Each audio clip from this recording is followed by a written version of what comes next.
Yahsonn Tafari. It's your weekly educational show. And tune in. It's inspirational, educational, and you won't want to miss it. It's everything agriculture. Hey, this man Easy, inviting you to tune in. It's all about everything agriculture with the man Bankie and Company alongside Yahsonn Tafari. It's your weekly educational show. And tune in. It's inspirational, educational, and you won't want to miss it. It's everything agriculture. Hey, this man Easy, inviting you to tune in. It's all about everything agriculture with the man Bankie and Company alongside Yahsonn Tafari. It's your weekly educational show. And tune in. It's inspirational, educational, and you won't want to miss it. It's everything agriculture. Hey, this man Easy, inviting you to tune in. It's all about everything agriculture with the man Bankie and Company alongside Yahsonn Tafari. It's your weekly educational show. And tune in. It's inspirational, educational, and you won't want to miss it. It's everything agriculture. Yes, good evening and welcome to the Everything Agriculture Show. I know it's a Tuesday evening. Usually we'll be talking about the topics, but this evening we have a special edition of the Everything Agriculture Show. We have two special guests this evening, but before we get into our guests, let me say good evening to the folks in the Federation of Oli and Layamega with indigenous name. The St. Kitts and Nevis.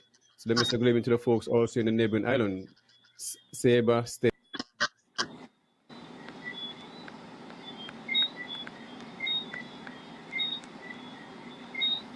Bankie, you Yes. woke up. I don't know what's going on with you. So, yes, we have some noise in the background. I heard there's a feedback. Let me going on right now. Not sure what is. Let me start over again. Yes, sorry about these little technical difficulties. Let me say good evening again, once again, on this Tuesday evening. Usually it's a special edition of the Everything Agriculture Show. We have some special guests this evening to bring some information to you guys. So good evening to the folks in Oli and Layamega, the indigenous name for St. Kitts and Nevis. So good evening to the folks in the neighboring island, St. Martin, St. Bart's, Seychelles, the U.S. Virgin Islands, and the BVI. Also the folks over in Montserrat, Antigua and Barbuda, and the whole of the Eastern and Leeward Island. Appreciate the guys also in the diaspora, from the Florida Keys all the way up to Maine. Also the folks up in Canada, also in Europe in the different time zone, England, Africa, Asia, wherever you're at the sound of my voice. Greatly appreciate the guys tuning in. And this Tuesday evening, it shows that you have that interest when it comes to agriculture, where you want to put agriculture at the top of the pedestal where it belongs and make agriculture sexy. So this evening we'll be talking about two of our guests. They'll be coming on, Mr. Shaun Baugh, I hope I pronounced your name right, sir, and Miss Chaïra Flanders. Yes, sir, what's going on with you? I am giving thanks and happy to be here on another edition of Everything Agriculture. An exclusive edition because we shifted up our programming to accommodate Miss Flanders and Shaun this evening. And so we are going to be getting into, usually on this Tuesday evening, we do the topics. So for those who are accustomed to the topics, we will have the topics edition on Friday. Today, we're going to be dealing with agriculture. I mean, both of our guests are going to be speaking about agriculture, what's going to happen in terms of the Agri-Expo here on St. Kitts and Nevis coming up, and also the week of activity, Caribbean agricultural week of activities. And so we're going to learn a lot more about that. Sorry about the noise you might be hearing in the background, but you know, we're having some showers of blessings right now. And I'm giving thanks for that as a farmer. That's something that we are very much grateful for. So I'm smiling right now because we're getting some serious showers of blessings. I want to say good evening to Oli, Layamega, the entire Caribbean region, and you know, wherever you are around the world. It's a pleasure to have you locked in with us here on Real Entertainment Network for another edition of Everything Agriculture. We are streaming live on Facebook, So be sure to log in and share the live, share the link. We're also live on YouTube, and we want you to go on over to the YouTube platform, subscribe, like, and share. And, let's get into another interesting edition and get some information and update for ourselves. And also that we're going to be updating you, the listening public. Feel free to weigh in, share your views, share your opinions. We do pay attention to the messages that you post, whether it's on the Facebook wall or on the YouTube wall. We generally seek to, pay attention to the comments. And so we welcome the comments, and we will definitely welcome your phone calls as well. The telephone numbers, they slide across the screen, so you will be able to, see the numbers. It's 1-869-662-7196 or 1-869-665-8459. Those are the numbers to call in at a later point. But we're going to be, the first segment, we're going to give our guests an opportunity to share what they have with us. So, Bankie, I'll take it back over to you, and then you introduce the guests for this evening. All right, Yahsonn, thanks very much. Let me say, before I started, last week, Saturday, was the New Rivers Cooperative Farmers. They have a Miss Earth Princess show at the Cultural Complex. I attended that show, and I must tell you, that show was a beautiful show. Yahsonn, those 6 young ladies, really, some stiff competition. And I must say, they will have to hire Miss Hadia Tyson and Merla Isles for being a part of the Culturama committee for Culturama and the festive season coming up in St. Kitts for the Sugar Mass, because believe me, for those 2 young ladies, they put on such a beautiful show. I watched everything going on. The vendors at the Cultural Complex made some money. It was well attended than the shows that kept in the Culturama for the season. So I know the Minister of Culture should be paying attention to something like this. I mean, they wanted to have 8 schools wanted to attend to be a part of the show, but only 6 because they had sponsors issue. But what I see happened last Saturday, I mean, I know definitely they should not have any problem when it comes to getting sponsors, because the community supported the show. And only thing is that I would like the show to finish at least before midnight. It went a little bit about 1 o'clock. I had to leave around 11:30. I'm too old for these things, you understand? So, but apart from that, kudos, hats off to them. You know what I mean? Definitely beautiful show. Let me say that coming up also October 18th is this PAX in St. Kitts Sandy Point activities, the World Food activities coming up. They'll have it on the Sandy Point Ball Court, and also on the same day is the Miss CSS, the Charleston Secondary School pageant show. So I'm a part of the PE of the Charleston Secondary School, so just want to put that out here. And this Saturday coming up is the next activity. There's a lot of different artists and so forth going on. So I wanted to come out, that we call 1-812. So I want all to come out and support the Charleston Secondary School on that day. So let me get right into the show. Mrs. Flanders, how you doing? And Shaun, how you doing, sir? Wonderful. Beautiful. So this evening, and we have a lot going on. Happy to be here.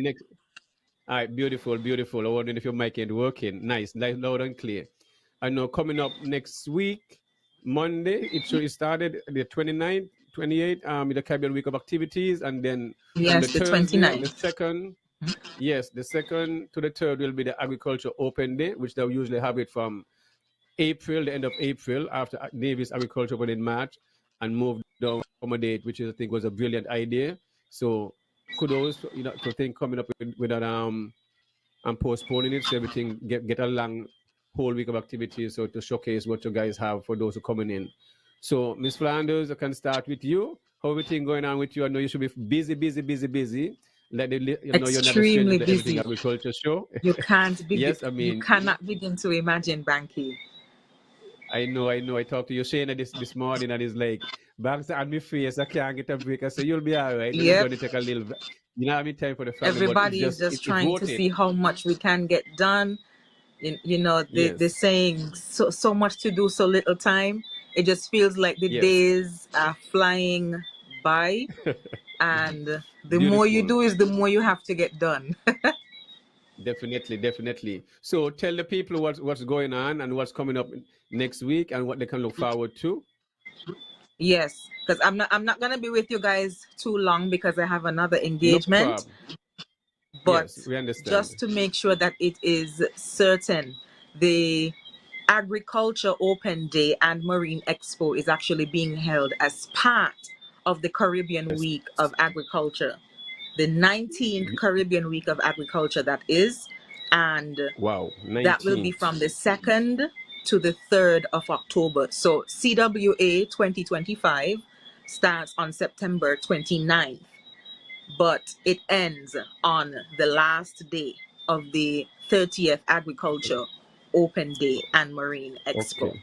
Yes, and this year we've rebranded, and so we've been accustomed to saying the Agriculture Open Day, Agriculture Open Day. It's no Yes, longer just the Agriculture Open Day. It is the Agriculture Open Day and Marine Expo. beautiful. Yes. Be- And we're I really love that. excited to have this spectacular event because, every year we said that we are going bigger and better. But I know for certain that this is going to be one for the books, especially because we're expecting over 300 delegates from across the region.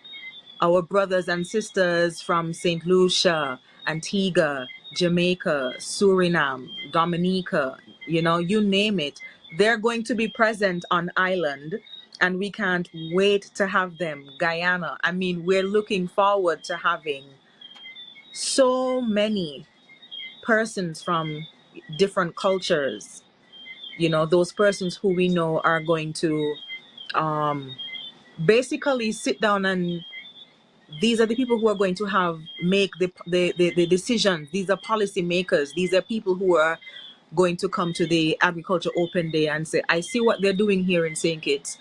Maybe we can take note. Or these are the notes that we can give, based on what you see happening at the Agriculture Open Day. Because the whole idea for the Agriculture Open Day is to promote food security and provide a platform for our food producers and our most important stakeholders in the agricultural sector, the opportunity to showcase what they have to offer. The best in agriculture is going to be on display. So this is literally my favorite event out of all the events, because we have quite a few, Banky. Out Yes, of oh, all the definitely. events, this is Yes, my favorite event. This is a premier event, and I yes. am so happy to be a part of the celebration. We are hosting the event under the theme 30 years, celebrating 30 years, the journey from soil to sea, the journey to sustainability. And we're Nice. intending to showcase just how far we've come, because the first Agriculture Open Day was held in 1994.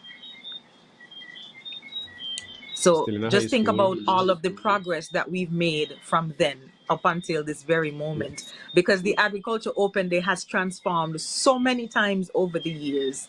I mean, I'm sure if you ask persons who went to the first, the second, the third Agriculture Open Day, they wouldn't be able to tell you that the things that they're seeing now were things that they imagined happening back then at that time.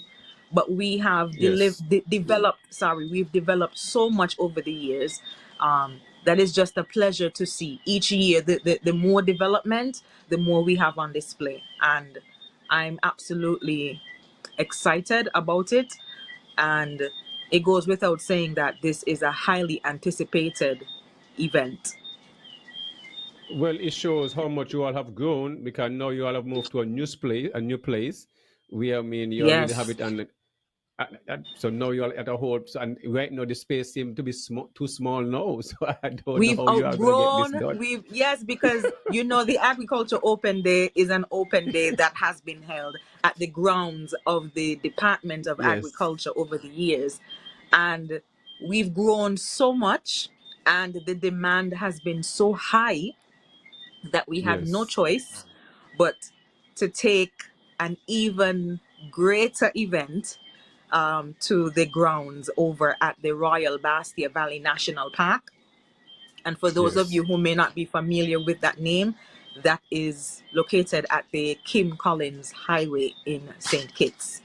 So it's very easy to find, very, very easy to find. Children in uniform, they enter for free.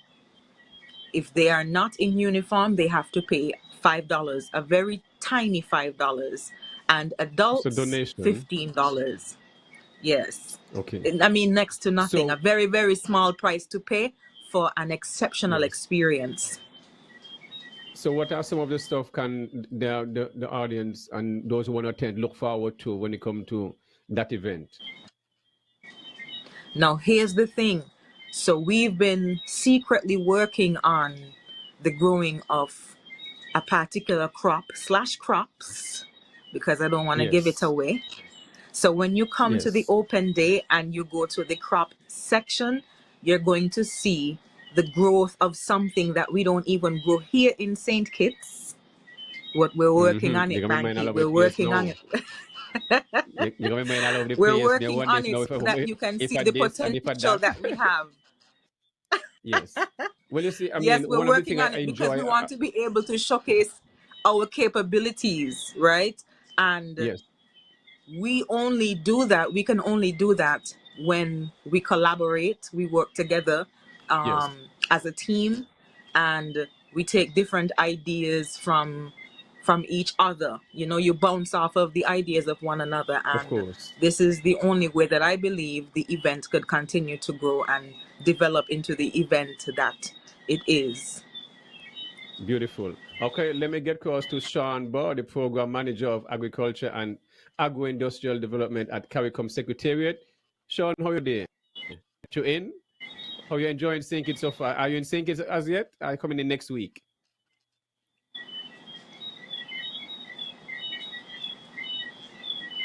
Shaun? Hear me? His image Have we is lost full, him? so I'm not certain if he had. Shaun, Okay, you hearing me? like he's back. Okay, he's back. Can you hear me? Yeah, loud and clear. Yes, nice. Was asking. I'm telling you that I'm not in St. Kitts as yet. I'm looking forward to being St. Kitts. It'll be my first time in St. Kitts, I must tell you, and I'm really looking forward to being in St. Kitts. And I'm happy that St. Kitts has decided to host the 19th week of agriculture, and to add to the spice and the niceness that will happen and the transformation that is happening for agriculture in St. Kitts. And we in the region, and certainly at the CARICOM Secretariat, supported by the rest of member states, we're happy that we'll be in St. Kitts, celebrating with the people of St. Kitts, and also talking about the transformation projects and policies and programs that we're looking for the region. And I'm certain St. Kitts and Nevis will be here to champion some of these policies that we're putting forward. Beautiful. Well, this event will be taking place at the Prestige Hotel, the Marriott, that's a big event. I mean, well hosted at that area. So what are some of the things, and how is there a cost to this event? The general public know, and what type of seminar going to be taking place, and local vendors and stuff, I sure will be in the area for some sales and all the different stuff. Probably, I know sure you will have this place well laid out and stuff like that. So I know it'll be a grand place and a fun place. So tell us what can the listening audience can be sure to be entertained with, and some of the workshops that are going to be keeping there. The first thing I want to tell you, and I want to tell your listeners and your viewers and all the St. Kitts and Nevis, that there's no charge. What we require is that you register. You register so you can be properly accredited, you can properly be accounted for. That's the first thing. It's an inclusive conference that's tailored for all stakeholders. And the conference will be under the theme, and this is a fitting theme for St. Kitts and Nevis, which is sowing change, harvesting resilience, transforming our Caribbean food systems for 2025 and beyond. And I want to say a lot of things. It's a partnership with several stakeholders from across the region. First and foremost, I want to thank the government and the people of the Federation of St. Kitts and Nevis for first, again, agreeing to host this prestigious activity.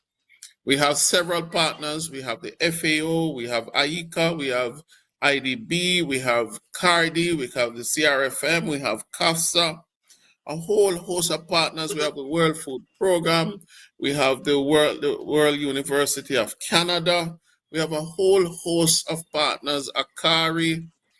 We have different institutions from across the region. We have the University of West Indies, the University of Guyana, a whole host of stakeholders. If I haven't called any, please don't hold it against me. A whole host of stakeholders will be having. And the days are broken into thematic areas. And we're expecting over 30 technical sessions dealing with climate smart agriculture, technology in agriculture, trade and agriculture, small farmer holding, youth and women in agriculture, post-harvest management, research and development, a whole host of exciting sessions. We're expecting, we'll be having an opening ceremony on the Monday, which the Honorable Prime Minister of St. Kitts and Nevis will deliver the main address, the feature address. And we're expecting just over 15 ministers of agriculture from the region to be in attendance. And we're expecting guest ministers of agriculture from South America, from Africa, from North America, and also Europe to be in St. Kitts and Nevis. Added to that, we'll have a lot of displays going on, treating with new agricultural technologies, new seeds, new nutrition programs, training session, new techniques as it relates to planting, reaping, irrigation, crop management, livestock nutrition, a whole host of things. We'll have technical expertise. I mean, think about a problem that you might have on your farm. Come to the conference, you just might find somebody who is able to assist in solving that problem along with your general stakeholders from the Ministry of Agriculture. I can tell you, Bankie, it's going to be amazing. It is just going to be amazing. We're expecting around 400 delegates from across the globe to come into St. Kitts and Nevis. And in terms of participants from St. Kitts and Nevis added to the open day, we're expecting just around 500 persons per day to be able to pass through, listen to the sessions, hear from the experts, because it will be now at your fingertips, right in front of your face. So you won't be hearing it on social media, on the news clips. This will be in front of your face. You know, inviting everybody to come down, learn, participate, because it's a part of the whole food and nutrition security thrust that we have for the Caribbean and the CARICOM region, the OACS members. I mean, it's just fantastic what will be happening. We'll have meetings of board of governors for agricultural institutions. We'll have food and agricultural health and food safety seminars, webinars. We'll have live displays from our participants and our exhibitors. And there'll be a lot of business opportunities. Let me say it again. There'll be a lot of business opportunities for people, both in St. Kitts and Nevis and from across the region, that networking to take place to see the opportunities that exist in agriculture. Because I tell people all the time, you can be a millionaire from agriculture, enjoy it, and be fulfilling because you're feeding the nation. So those are some of the things, exciting things that we expect will be happening. I mean, you'll see a few celebrities around, you know, like Miss Flanders. You'll see a few celebrities, and I'm sure you'll be there, Bankie. And I know Yahsonn has confirmed already. So we're expecting just about everybody to be there. You name it in agriculture, they'll be there. You've seen them on TV, you've read about them in the paper, they'll be there. Yahsonn, anything for Mrs. Flanders? I mean, I know she have a lot to do, so even if she have to do what she have to do, and then we can continue with Shaun giving his information. That's why I don't want to tie up. I know she's busy, so I'll let you deal with Miss Flanders. Any question for her?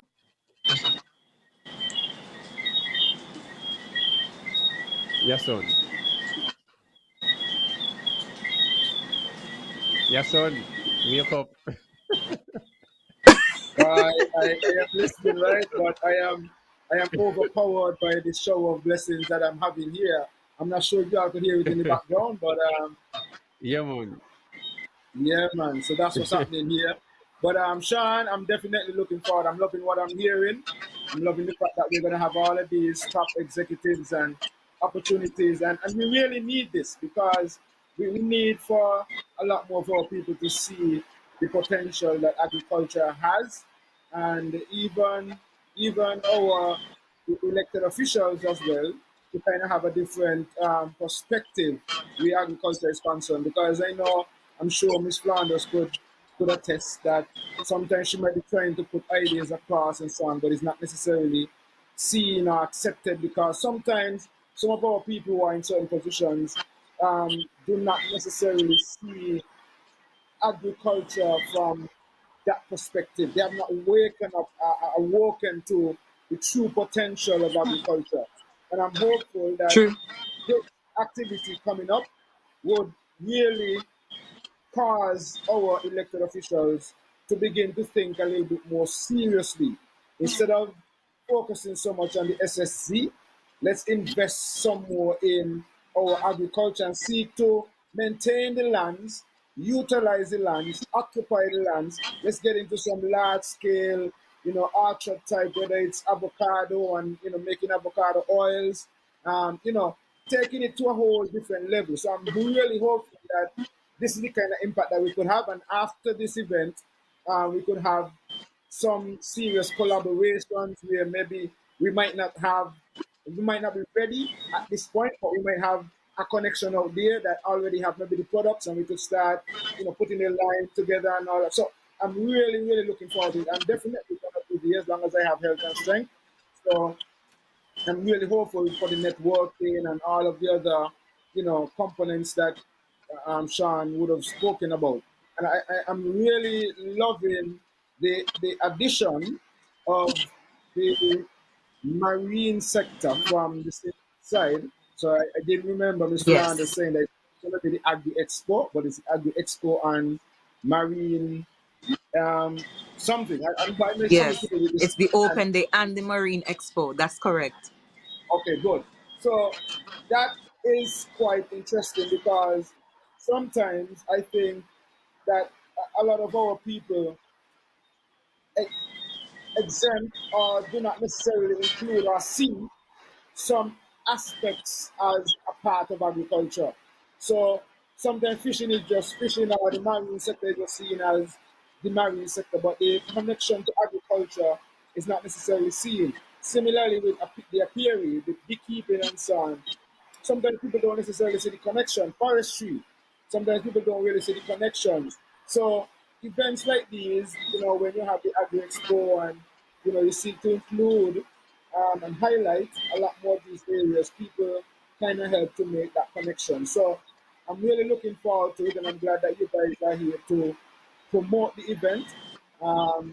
Shaun, I definitely would be looking forward to meet you in person, and we want to be able to ensure that your first visit to St. Kitts and Nevis is one that you don't ever forget. I want to make sure, I want to ask something here too. I know that this is going to be more or less dedicated to St. Kitts. This Flanders are going to put you on the spot a little bit, because these guys are going to be around for a whole week. Is there anything that's going to be a part or set aside for the new side that we can get some of the activity or the opportunities to meet with, and apart from having to come to St. Kitts, if there is something organized for the guys to come to St. Kitts? Or maybe Shaun, if that wasn't a part of the planning, maybe that could be something that you begin to add, that maybe half a day or something that we, food for thought. I don't know if it's a part of the planning, but I'm just throwing it out there.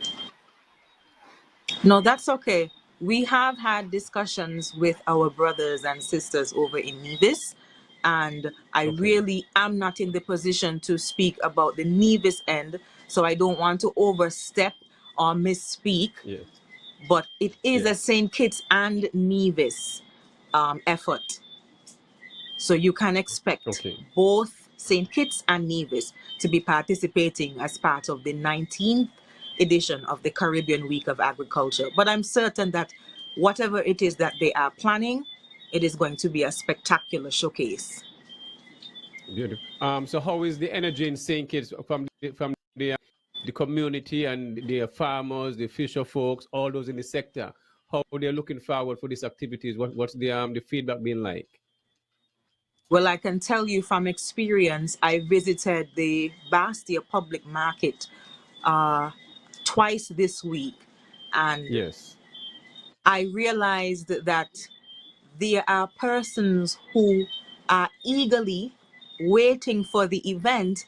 And the way that I found out that they're eagerly waiting for the event, I asked about specific products and the produce, Yes. because the produce that they sell at the market, they're local products, right? There is local Yes. fruits and vegetables. And several of the vendors said, oh, they're not selling me some of those things right now because they're waiting for next Wow. week so that they can give their best. I got Yes, you. they're waiting for I got next week so full that they can support. showcase their best, because Yes. they want to put on a display like no other. And I'm really, really looking forward to that. One of the things that I'm also looking forward to is the OECS Honey Show. I've never Yes. experienced that before. This would be my first time experiencing the honey show.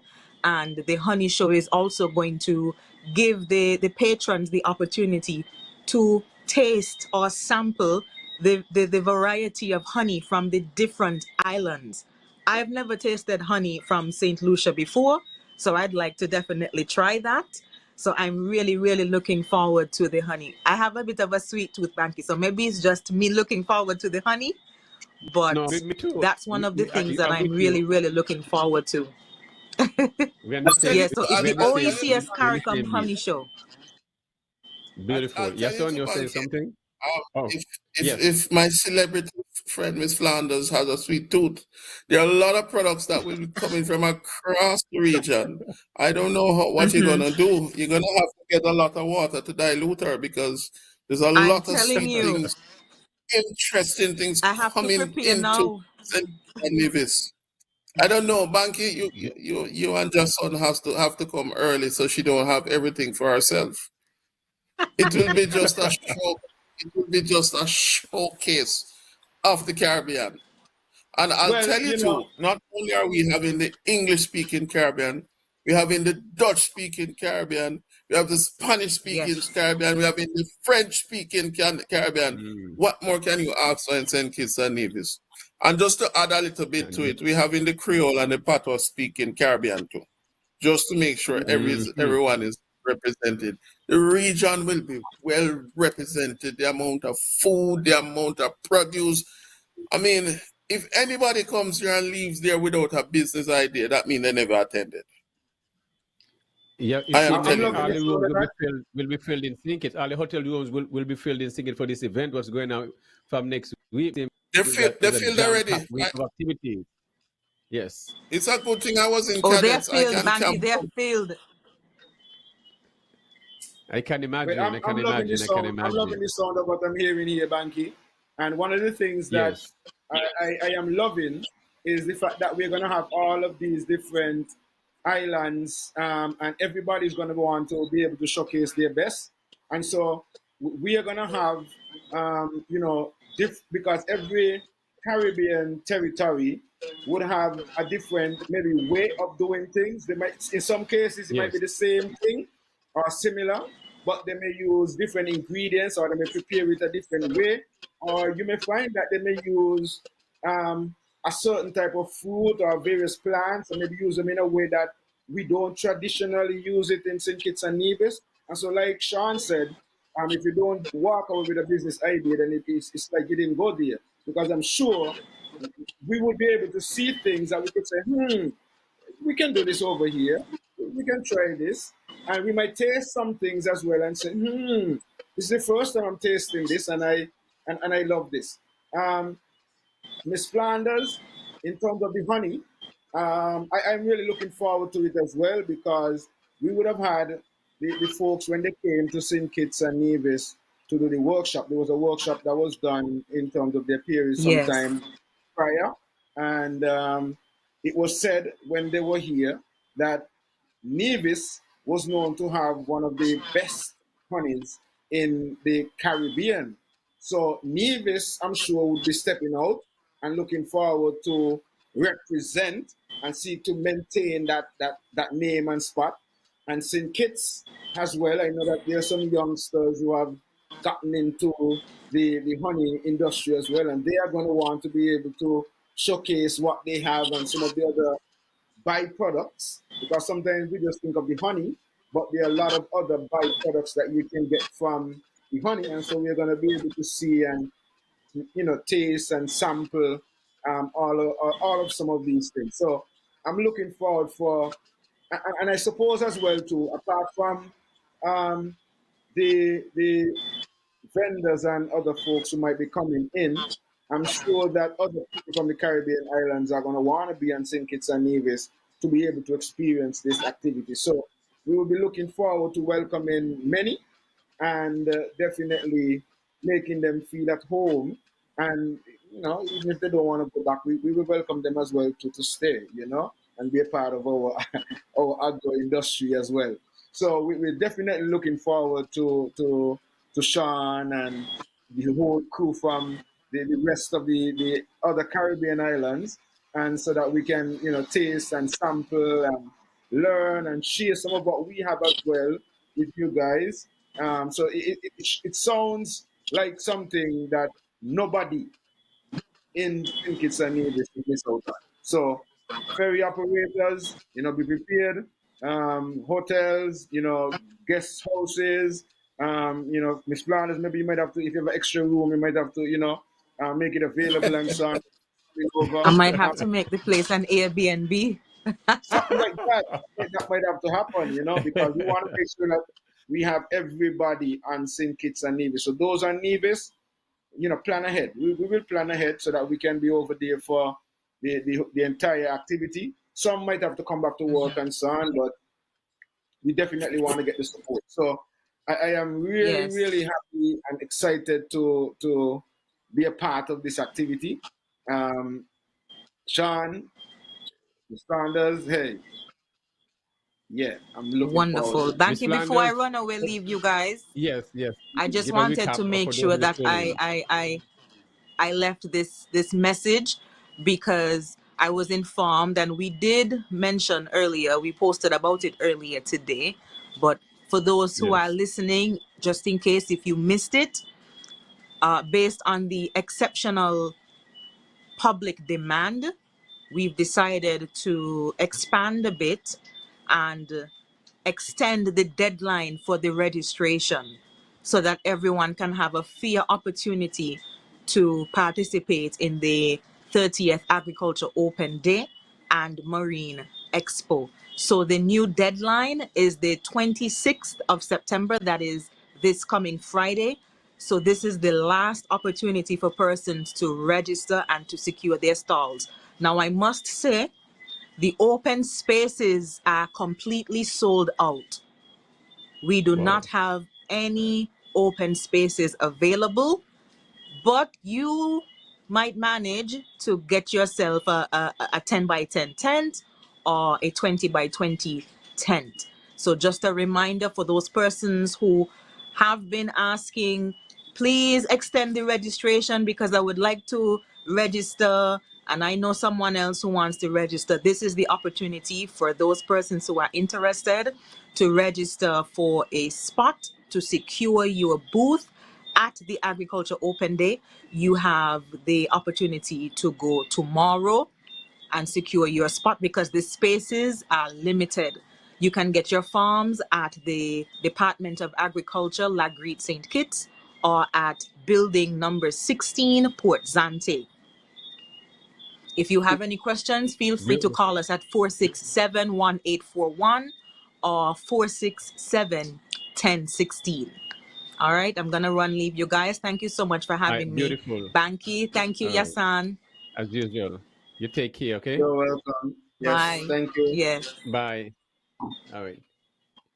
Shaun, back to you. If Go ahead, Yahsonn.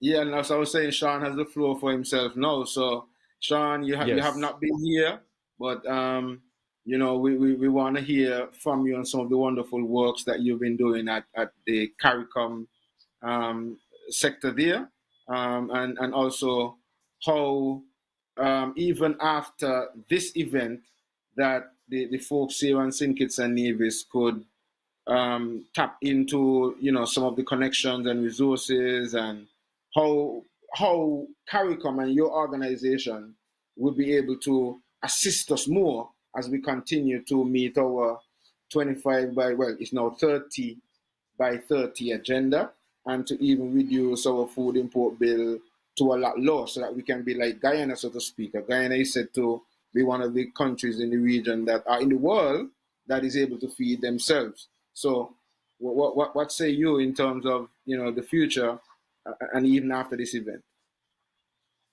Well, Yahsonn, let me thank you for the opportunity. And I really appreciate it because we're able now to tell our story, which is a Caribbean story. And in 2021, the heads of government, along with the private sector, along with other stakeholders, said, man, we don't like the direction that we're going as it relates to food security. We have to do something. We saw where agricultural production was going down, use of technology wasn't going to the levels that we wanted. And the heads of government said, let us have a drive to transform our regional agricultural and food systems. And that is what gave rise, working with the private sector, to what we call the 25 by 25 Food Import Bill Reduction Program. And what it was, Bankie, simple. We set ourselves a target to reduce our food import bill by 25% by the year 2025. We looked at what were the priority areas, the things that regionally they were common and that we could attack, we could address and put solutions in place collectively. So we identified a few thematic areas like removal of trade barriers, transportation, fixing the SPS, meaning phytosanitary requirements. We look at training and a whole host, financing, de-risking, a whole host of priorities. From that, we were able to identify a few commodity crops, or priority crops, better yet, that's a better term. Corn, meat, meaning beef, pork, and mutton. Some niche vegetables, fruits, roots, and tubers, because we looked inside the numbers and saw where the big expenditure was going. And we created investment profiles for these commodities. And we also developed a clear action plan that had the political will. Yahsonn, I mean, you spoke about it early, that had the political will and had the backing of the policymakers. Where are we now, close to 3-4 years later? Because I think that's a question that everybody wants to have answered.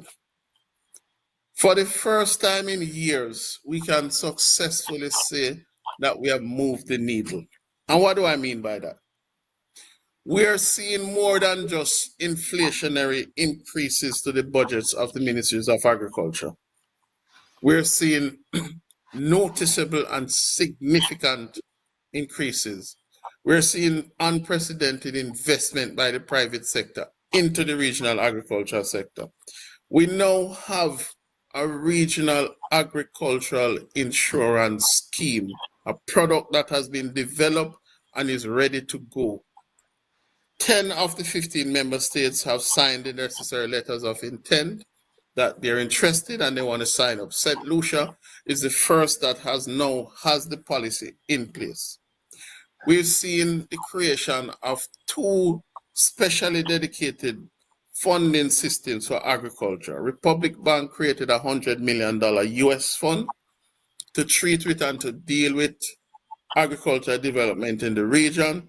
And we have a private sector company out of Wall Street in New York called 17 Asset Management, having now a 75 million US facility to facilitate trade in agriculture and agricultural products in the region. What else do we have? In Guyana, I'm being a little bit specific now. In Guyana, we've seen a revolution in more ways than one. We're seeing production of soy and corn at unprecedented levels. It's such a pity I didn't get to share the pictures and the videos with you before. But this is more than talk. Yeah. This is action that I've seen. So it's not sitting behind a desk listening to a phone call. I've seen it. Where Guyana has now moved to in excess of 40% of its need. So they are no longer importing soya bean for their processing, for their animal feed. We're seeing investments in dairy. And in Jamaica, we're seeing unprecedented growth in domestic crop production. In Suriname, we're seeing the same. In Barbados, we're seeing investment. In Belize, the results have also been phenomenal. And what are we seeing from all of this? We're now seeing greater cross-border investment, meaning the original thoughts of the Treaty of Chaguaramas that set up the CARICOM is now coming into life, where countries are investing in countries. I mean, Jamaica investing in other countries, Trinidad investing in other countries, Guyana, Belize, Barbados, we've seen it. St. Vincent continue to be one of the leaders as relates to export of agricultural produce throughout the OECS region. We are seeing that. We're seeing better stakeholder coordination. So it's no longer an uncoordinated or scattershot approach. We're seeing that people are in fact planning and buying into the vision that we have for the region under the 25 by 25. A lot of things we're seeing. But with that also, gentlemen, comes a little challenge and some things that remain unfilled. And in their wisdom, the heads of government decided to extend or continue the program until 2030. One, they wanted to expand the stakeholder base. Two, they want to build on the goodwill that has been developed under this program. And three, to expand the thematic areas, because to now look at health and nutrition, because that's something that's also affecting us. To look at how it is that we can bring down prices and at the same time get more youth involved in agriculture. Under the first phase, we managed to set up a regional youth in agriculture advisory council, made up of, as we call them, young agri-entrepreneurs throughout the region, advising the prime ministers and the presidents and so on as to how it is we should go about involving youth in agriculture, how it is that we should introduce digital technologies into agriculture. So the second program wants to build on that.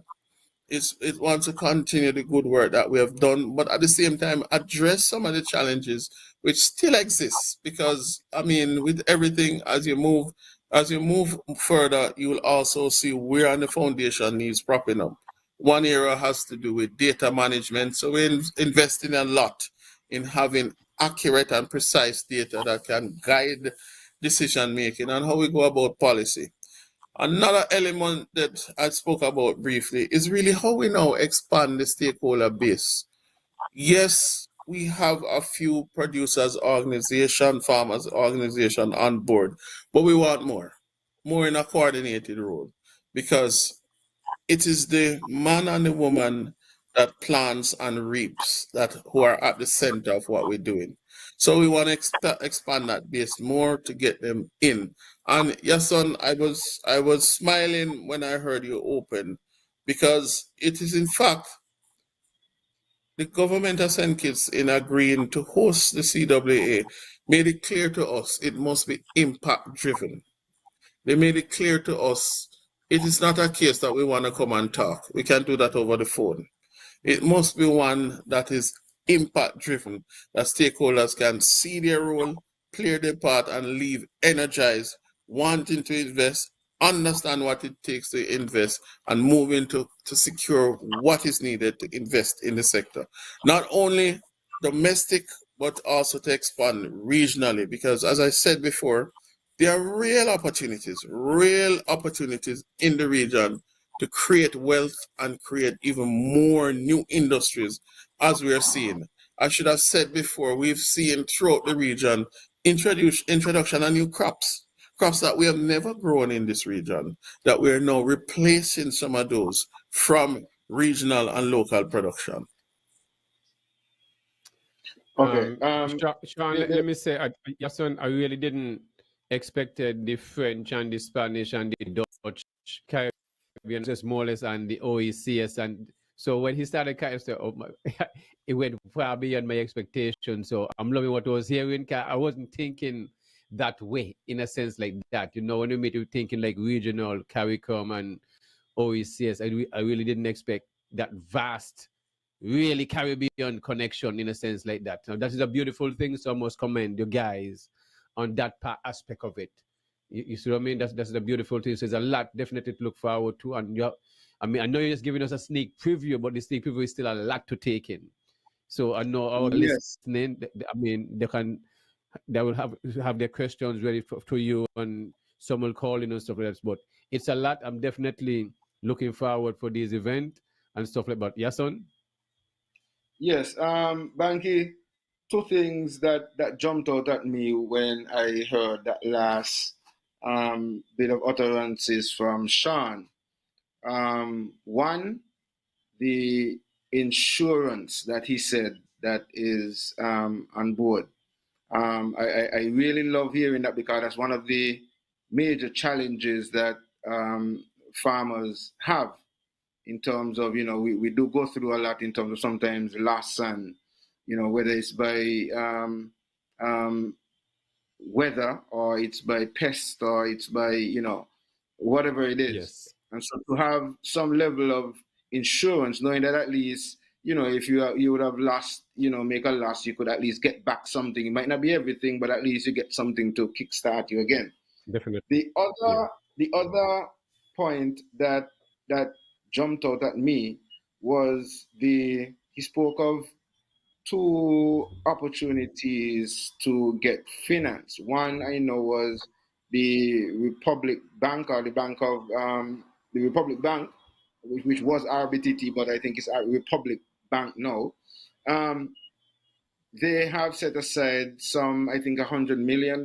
You said. Correct.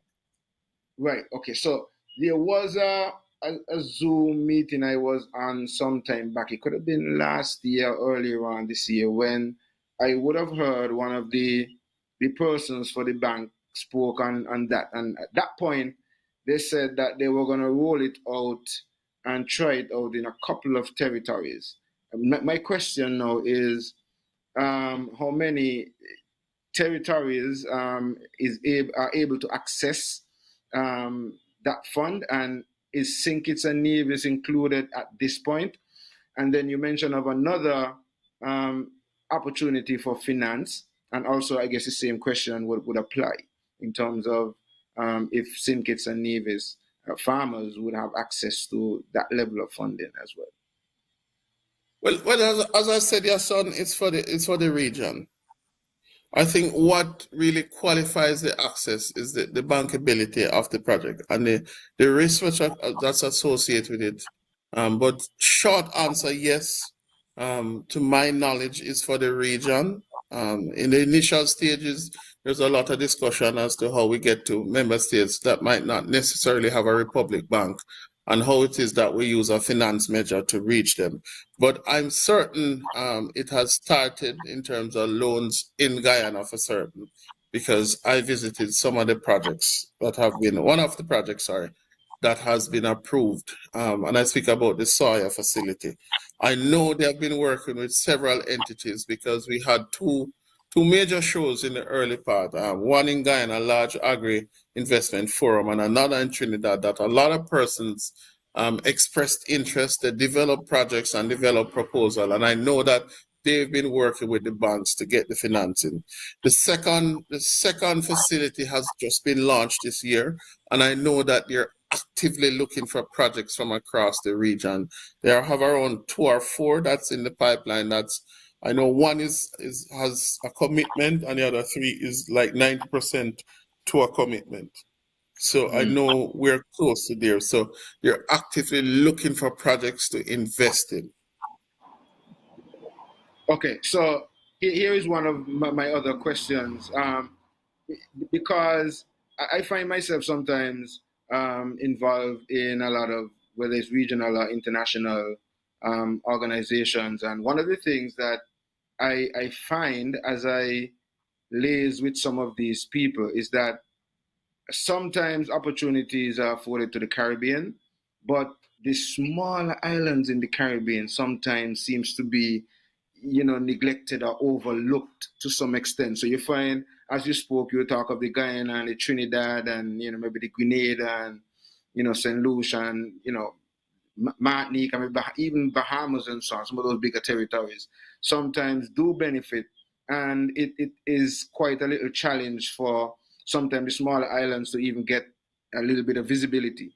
How open you think it will be, especially this new facility that you spoke of, to, projects from us in these smaller territories? Well, let me tell you, Yahsonn, I don't see small territory, I don't see big territory. I see a Caribbean, a CARICOM territory. And as I said before, it is on the benefits of the project that is being financed. So it is really the benefits, the merits, the profitability, as with any projects that really governs where it goes. And it's not a matter of the size of the territory, as it is the word leaves me now, but certainly I'm using this word because the word leaves me now, but the bankability of the project. Because as you know, you're in agriculture, there are certain crops that are low volume but high value. So I can grow let's say a square of strawberry and yield the same as an acre of sweet potato. So it looks at the value and the outcome that the project is looking to do and the profitability of it. So the size of the territory doesn't matter. What we'll do on our end is to promote and share the information so everybody is aware and can at least try to have access to the facility or access the facility. So what are the Secretariat doing to encourage young people to get in agriculture? What was one of the main things they've been doing in the region? Well, what the region has been doing, and I don't want you to just say the Secretariat, I want to say this. Yes. The CARICOM is made up of all of us. Yes. All of us. The man in the street, the woman in the street, the woman in the office, the man in the office, all of us. Now, to answer your question specifically, we have developed in collaboration with the young people across the region a youth in agriculture strategy. And it's quite a comprehensive strategy. And we've started to roll out various visibility campaigns and awareness campaigns. Through the support of the World Food Program, we've managed to develop a set of videos that says, I am agriculture. And it has highlighted young agricultural champions from across the region, outlining how they got into agriculture, the success of the business, so on and so forth. Added to that, we have started the use of social media. So last year we had a high school video competition highlighting the farms and what they do on the farms, in school gardens and so forth. And I must tell you that we have had in excess of 1.5 million views of the videos. We had in excess of 67 videos being submitted from schools across the region. The winner was from St. Vincent and the Grenadines. The name leaves me now, forgive me. But it was a fantastic video highlighting the level of technology that they now employing in the farms. A matter of fact, the first day of the Caribbean Week in agriculture is dedicated to youth and women in agriculture. So we have seen the need and we're making the necessary investment. There's one major investment, one project that's now active in the region, supported by the government of New Zealand to the tune of 1.6 million US. And it's called Boost Women and Youth in Agriculture.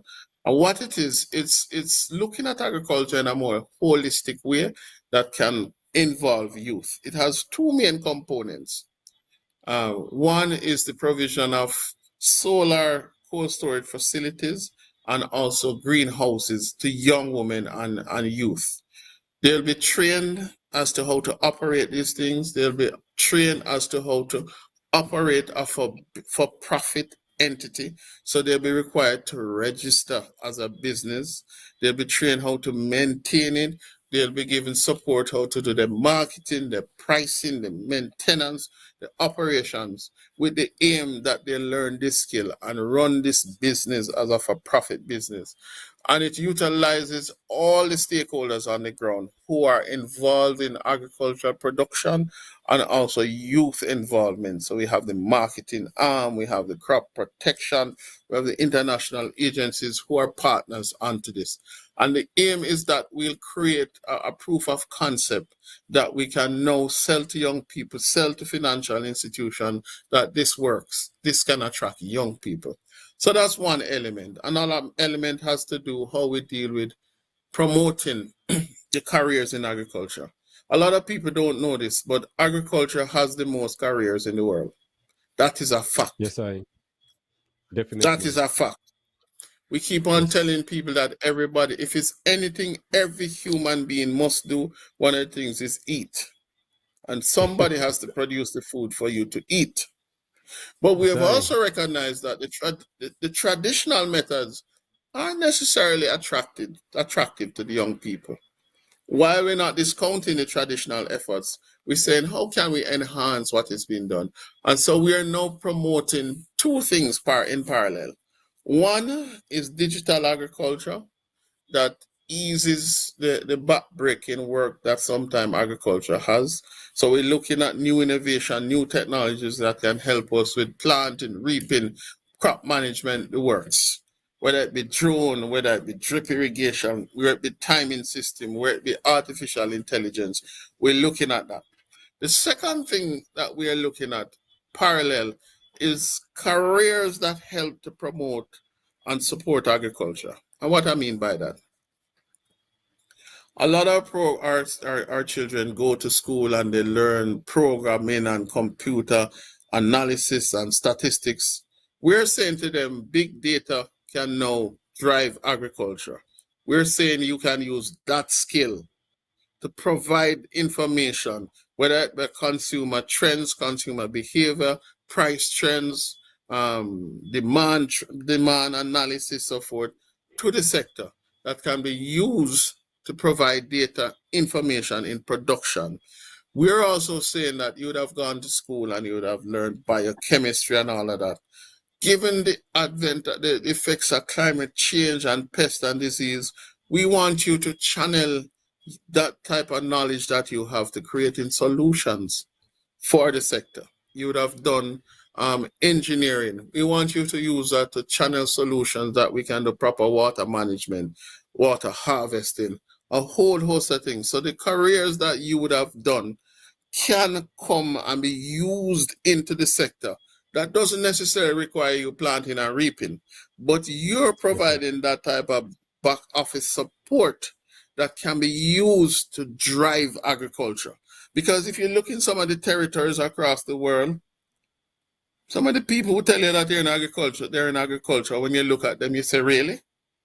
But they're making a lot of money off it because you're using digital marketing system, online platforms, they're using new technologies that turn on with AI, that turns on the water. You have new software, new apps that you punch in the thing and it tell you how much nutrients you need to put, what your efficiency rates looking like. I mean, that's how we're running it in parallel, both on the production side and also the support side. And again, as I tell you, come to CWA, Caribbean Week Agriculture, you'll be exposed to a lot of persons who have pioneered most of these technology, who have it, want to share it, and sometimes, believe it or not, they're not expensive. They're really not expensive. And with most products, as you use them, is the better benefit. More people use them, the better benefit. So that's how we're looking, Bankie, to include youth in agriculture. That's really what we're looking at. And we've been changing the mindset. And it's general. Instead of going to university and praying that somebody employs you and you sit in the job frustrated all the days of your life, we want to promote where you can become this agripreneur, providing that service to the sector. Well, let me just big up a few youths who've been doing some great works in the agricultural sector. Paris Leafy Green, my good brethren there and family, Richard Paris, he been selected as for the World Food Day, one of the hero for his contribution when it comes to hydroponics and technology, doing a beautiful thing. You can find his leafy greens in most of the local supermarkets, and also you still have Naje de Panko, young youth in agriculture. Still have the young guy Penny right there. Also, they still have Auntie Jean and Keisha Ferguson, a young lady. Also, you have Deslin, also down in Cox. So you do have young females in agriculture. Still have Devin Smitten, who and then you have Heidi Tyson and others who take up the mantle and still have some over in St. Kitts, like Shana Jeffers, who's a young director in agriculture department, and you have some studying overseas in Taiwan and Costa Rica, Teresa. So agriculture is not gender bias, and what we do here in Everything Agriculture Show is to encourage the youths and them to do their subject to school, because as you said, agriculture employed and have the most area when it comes to anyone can work in the sector and without even getting their hand dirty. So I love the work what you guys been doing, and it's really right on point, because my uncle just transitioned 2 years ago, so I had to step in now to continue his legacy. And so once I transition the same way, someone's supposed to come after me, and so it's continuity, which is key.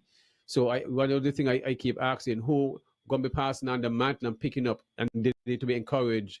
Cause I have a 4-acre farm which my uncle used to farm, but right now I set it up when it comes to technology where my whole farm is automated.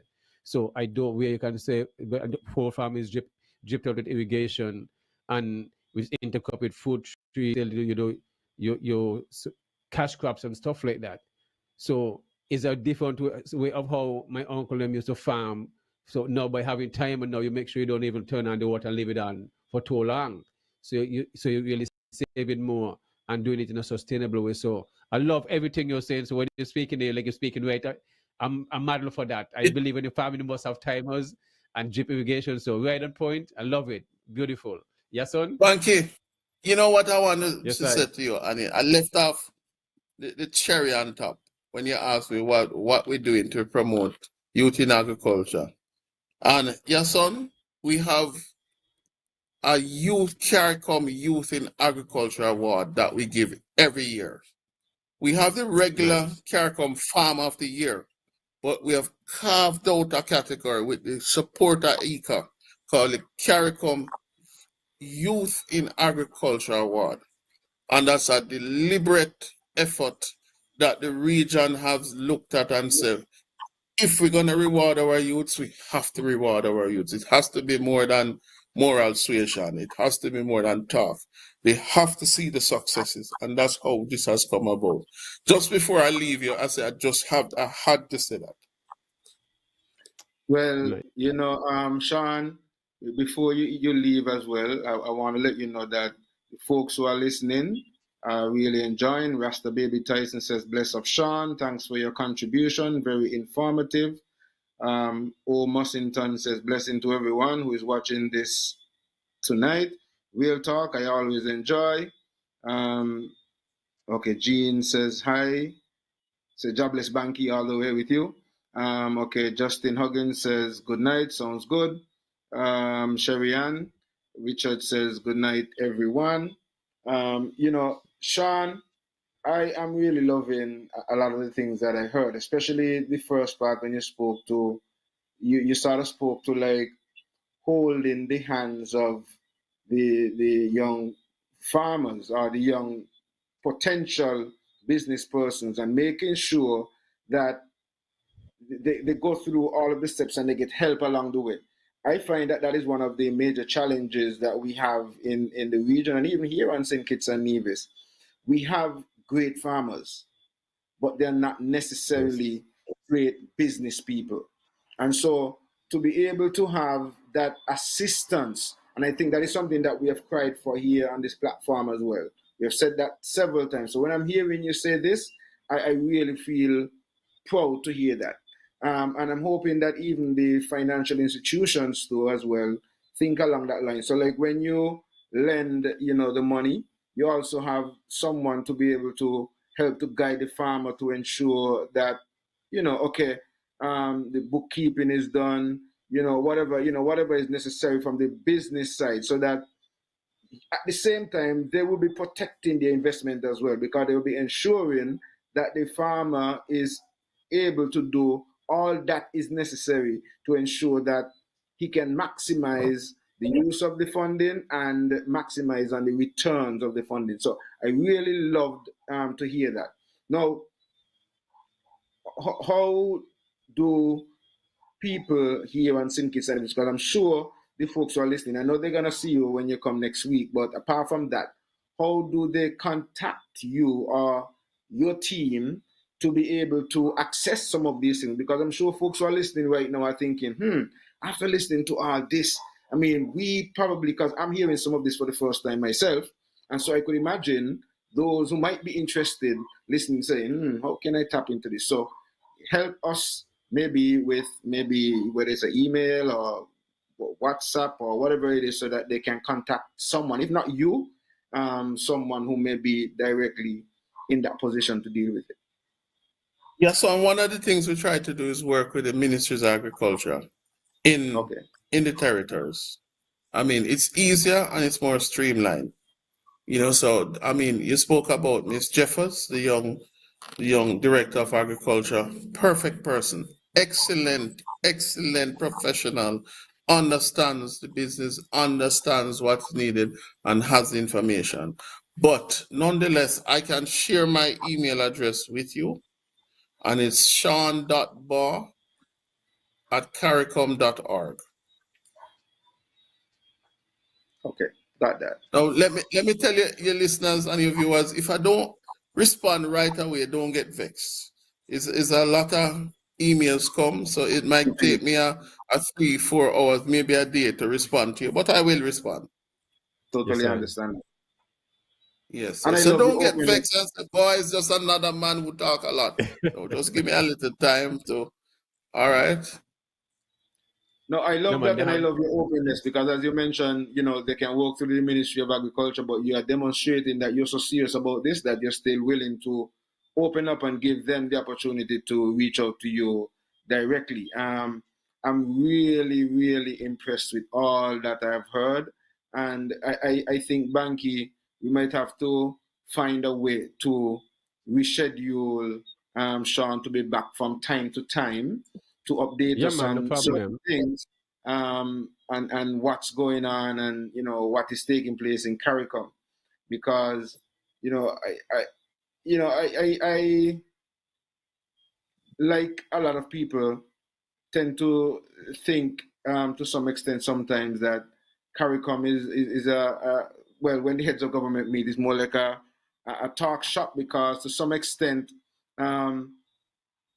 CARICOM, it's like they don't necessarily have the teeth to demand that whatever is suggested or recommended at the heads of government meetings and so on.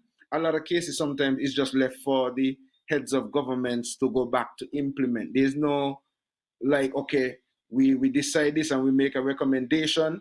Everybody have to go back and you have a certain set time where you have to implement these things. That is one of the challenges, and I guess that's why sometimes you might find some territories may jump on board and do certain things quicker than others and things like that. Is there any plan maybe down the road to be able to fix that issue? Well, I can tell you, Yahsonn, I have a timeline for the agricultural initiatives that we put in. Remember, we're looking at 2030.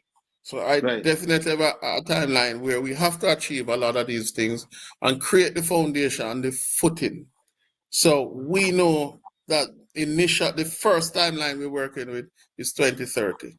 And we want to build and build and build. We want to get to a point where it's going like just like clockwork, automatic. So that's what we're working towards. And as I said, the political will is there. People have signed on. People have been doing their part. Every single member state have been doing their part. I mean, as I said, there have been good successes. Still remain some challenges as with life, but we're working through them. They're not insurmountable. We're working through them, and we're working together. And I think that's the key. We're working together. Shaun, before you go, gentlemen, I'm gonna ask to be allowed, because today is someone's birthday, and I know that you can understand that I have to be able to, you know, but definitely I'm looking forward to seeing everybody at Caribbean Week of Agriculture. As I said, register is free of cost. There's no cover charge, but we need for you to register, to manage crowds and so on and so forth. Come listen to what has been said. I mean, it's been hosted in your beautiful St. Kitts and Nevis. I know you will get a lot. As I said, if you come and you don't leave with a business idea, I'm certain you didn't attend Caribbean Week Agriculture. Shaun, I want to thank you for choosing Real Entertainment Network and the Everything Agriculture Show, for coming on and sharing your wealth of knowledge, what's been going on throughout the Caribbean community and the Caribbean Week of Activities, which will be held from next week, Monday. And definitely there are lots of people will be signing up and coming to see what is there to offer and attending all these seminars. And definitely I'll have to pass through and, create, observe, and as I said, network. You never know who might meet. You understand? And definitely meeting you in person at the same time. But definitely we'll get you back on the show to share some more information. So once again, just want to say to the young people out there, you're doing what you've been doing. Big up Paris Leafy Green, big up Najee, big up all the Akeisha Ferguson, Devin, all the young people who have the love for agriculture, because you are the future. The future is now. While we speak, not 30 years down the road, so you got to start now. So we appreciate you coming on this show and share, give the information to those who are listening, and we'll continue to share the link and continue to big up the Caribbean Week of Activities starting next week.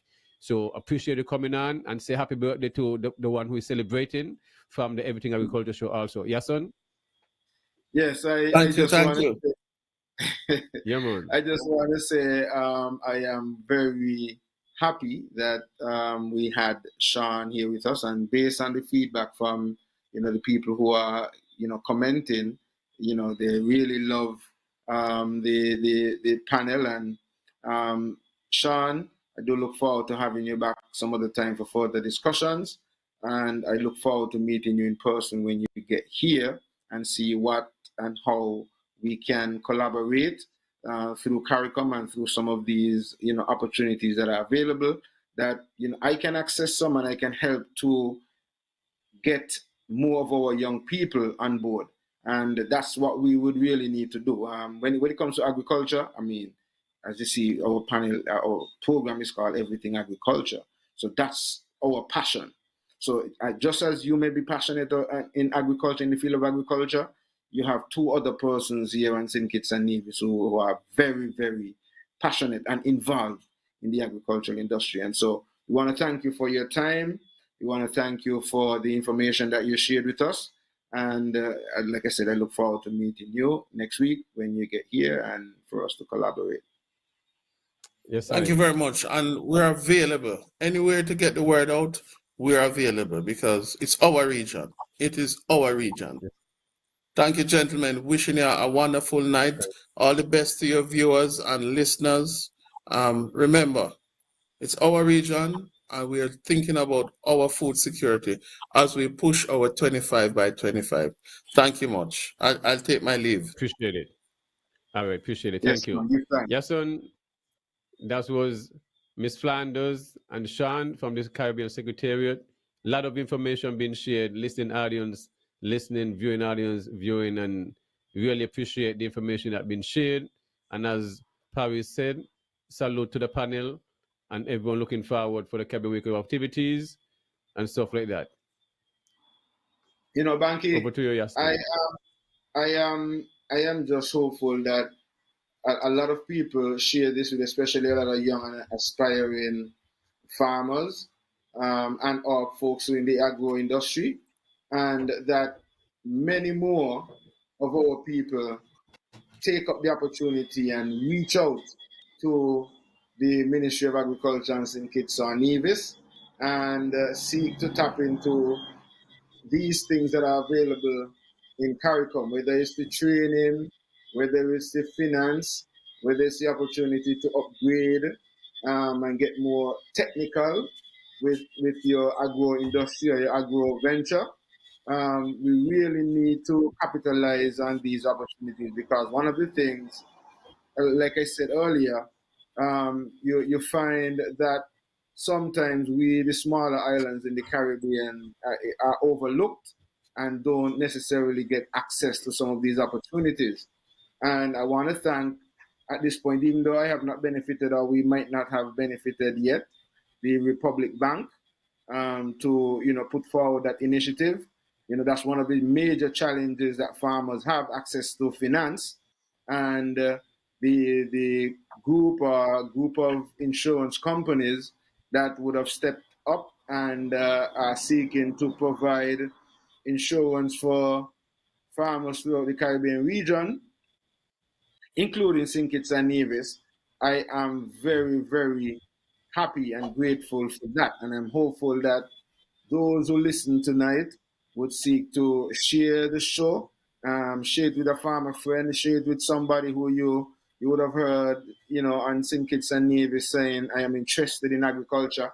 And even if it's not St. Kitts and Nevis, the Shaun speaks for the entire CARICOM region. And when we say CARICOM, we're not just talking OECS and or the English-speaking territories. We also speak in the Dutch territories, the Spanish territories, and the French territories as well.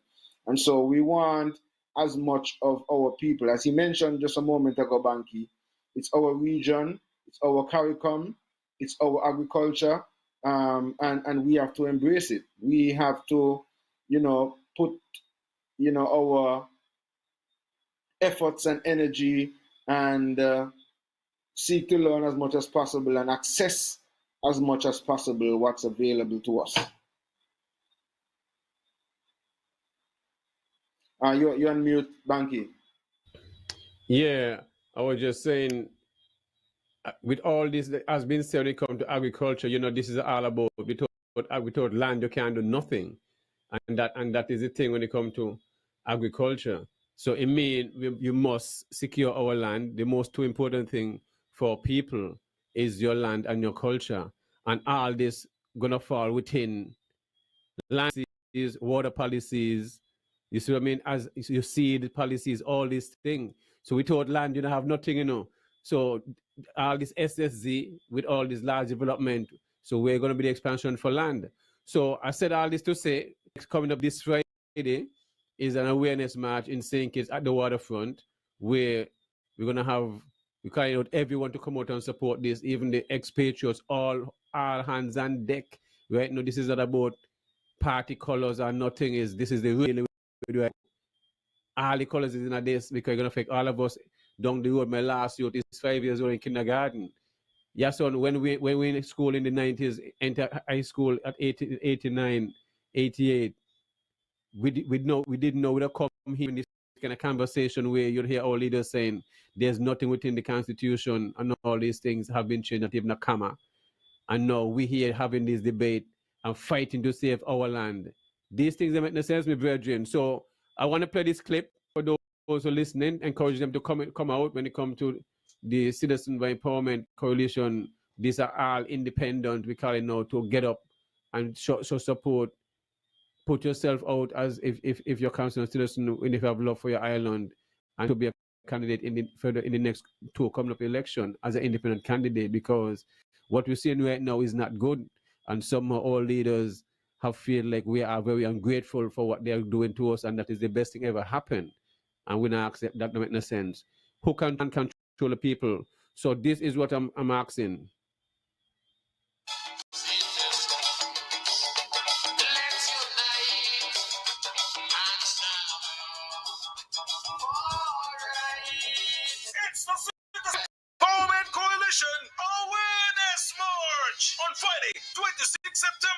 Citizens and residents of St. Kitts and Nevis, it's your time! Boots on the streets are required! Let's save our country! Get your black cats ready! Gathering at the West Bus and Ferry Terminal on the Bay Road from 2:30, with the march starting from 3 p.m. until 6 p.m. For more information, call 660-0195. So, get ready to hit the streets on Friday, 26 September from 2:30 at the West Bus and Ferry Terminal, and be a part of the Citizens Empowerment Coalition Awareness March.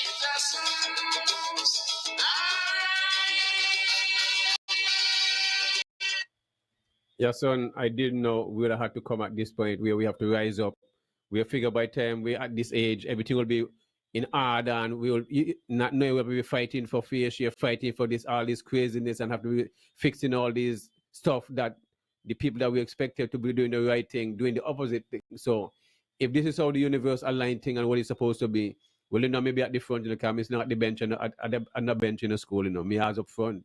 So when you lead in, you have to lead at the front.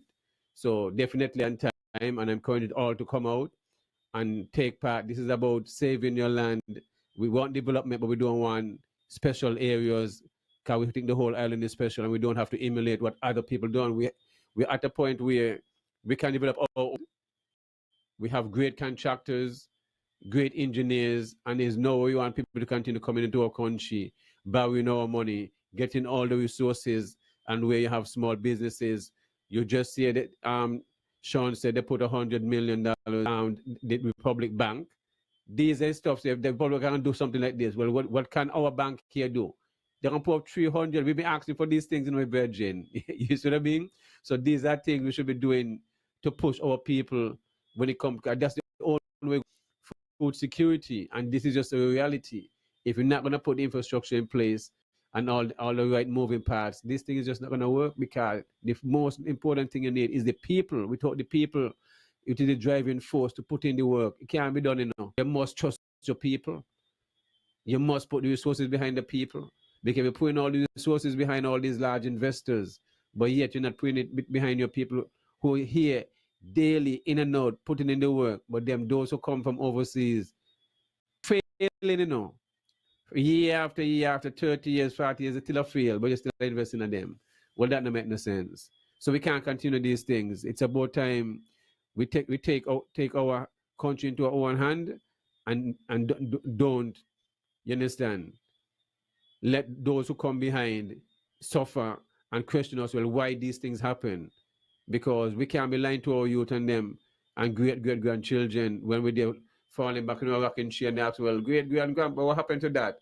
We have to say, well, me no nine, I'm been here, I'm been asleep, I'm not in the yard, so I'm not pay attention. No, that is not acceptable. We got to make sure we have real constitutional reform, real electoral reform, and make sure those things have been done, and make sure this fair shipping think it's a navies have totally be settled. Because obviously these guys is just playing games with us. Yahsonn, you there? Yes, man, I'm listening. By Bankie, we have a lot to do, but I hope that, leadership are listening, and they really take some serious actions. And seemingly, Bankie, based on what I just listened to from Shaun, we would have to find some ways to reach out and tap into some of these resources and opportunities that are available, and help our people to get more involved. I think if we do, and then we do have more proposals for more lands, then we would be able to showcase and sell the fact that we don't have to sell out our lands. We can occupy the lands just like how the Europeans did. And as you know, especially seeing that we just celebrated our independence, land is the true basis of power. Land is what our people fought for. Land is what our people should have had access to, and should be getting a lot more access to. And we should not be so willing to want to sell out that which we would have had to do so much to actually even own. And even up at this point, even though it is our lands, the lands are still considered to be crown lands. And, these are things that, we really have to zoom in on. When we want to expand agriculture, and we're going to need a couple 100 acres to really get into some serious large-scale farming production, where are we going to get lands if we continue on this kind of mission where one person or one group of persons may want 2,400 acres and these kind of things. We really have to seriously get to our leadership and begin to get them to realize that there are lots of other ways, and agriculture provides that opportunity for us to diversify the economy, as Shaun just mentioned. And as we keep saying, there are so many career opportunities in agriculture. And apart from the careers, opportunities for people to become entrepreneurs or agripreneurs, as the terminology speaks. And so, if we are really serious about diversifying the economy, some significant interest and investment in agriculture is critical, and giving our people the opportunity to expand in the agricultural sector is very critical. And that way, we would be able to bring in additional revenue and at the same time not lose the land, because we will still have the land owned by our people and occupied by our people. Even if it's not owned, it will be occupied by our people. And so we really have to, zoom in and look at this as we continue to seek to continue to educate our people and keep the agricultural sector alive and lively here on St. Kitts and Nevis. So, Bankie, I'm looking forward to this week of activities, Caribbean Week of Agriculture. I'm looking forward to the Agri Expo. I'm looking forward to networking and meeting with all of these different people and all of these various opportunities that we will be exposed to. And I am very much looking forward to, after, as Shaun said, we might see some business ideas, and we should have a business idea working out of there. I'm looking forward to put that business plan together and seeking to approach, whether it's the Republic Bank or the other funding opportunity that he spoke of, so that we can really get you have a national bank. So you have a national bank and get some the millions and all the SADF. Where you go Republic Bank for the old local banks them here. You want to national bank. All the millions they give Christopher Harbour. Remember, here is it that we may have these banks here, but in terms of carving out a specific space for agriculture, they may not have. But in the sense of the Republic Bank, they have carved out a space and have allocated $100 million specifically for agricultural development. And so that is great. I hope then, as you mentioned, that maybe National Bank can think along those lines as well and seek to put aside such funding opportunities for our people here in St. Kitts and Nevis. And I think that would be a great gesture in the sense of demonstrating that the government is serious about the 30 by 30 agenda, because it's not 25 by 25 anymore. But it would be a true demonstration that we are putting monies where our mouth is, and we're making sure that our farmers and people who are in the agro sector and who are thinking of getting involved in the agro sector, whether it's agro processing, whether it's beekeeping, whether it's fishing, whatever it is, that they would have money available. That would not be a hindrance. Getting access to the finance would not be a hindrance. And so I'm hopeful that whether it's the National Bank, Development Bank, or any other banks on St. Kitts and Nevis, begin to think along that line, especially now knowing that also the insurance aspect would be covered. So that should add a little bit more stability in the sense of from the banking sector.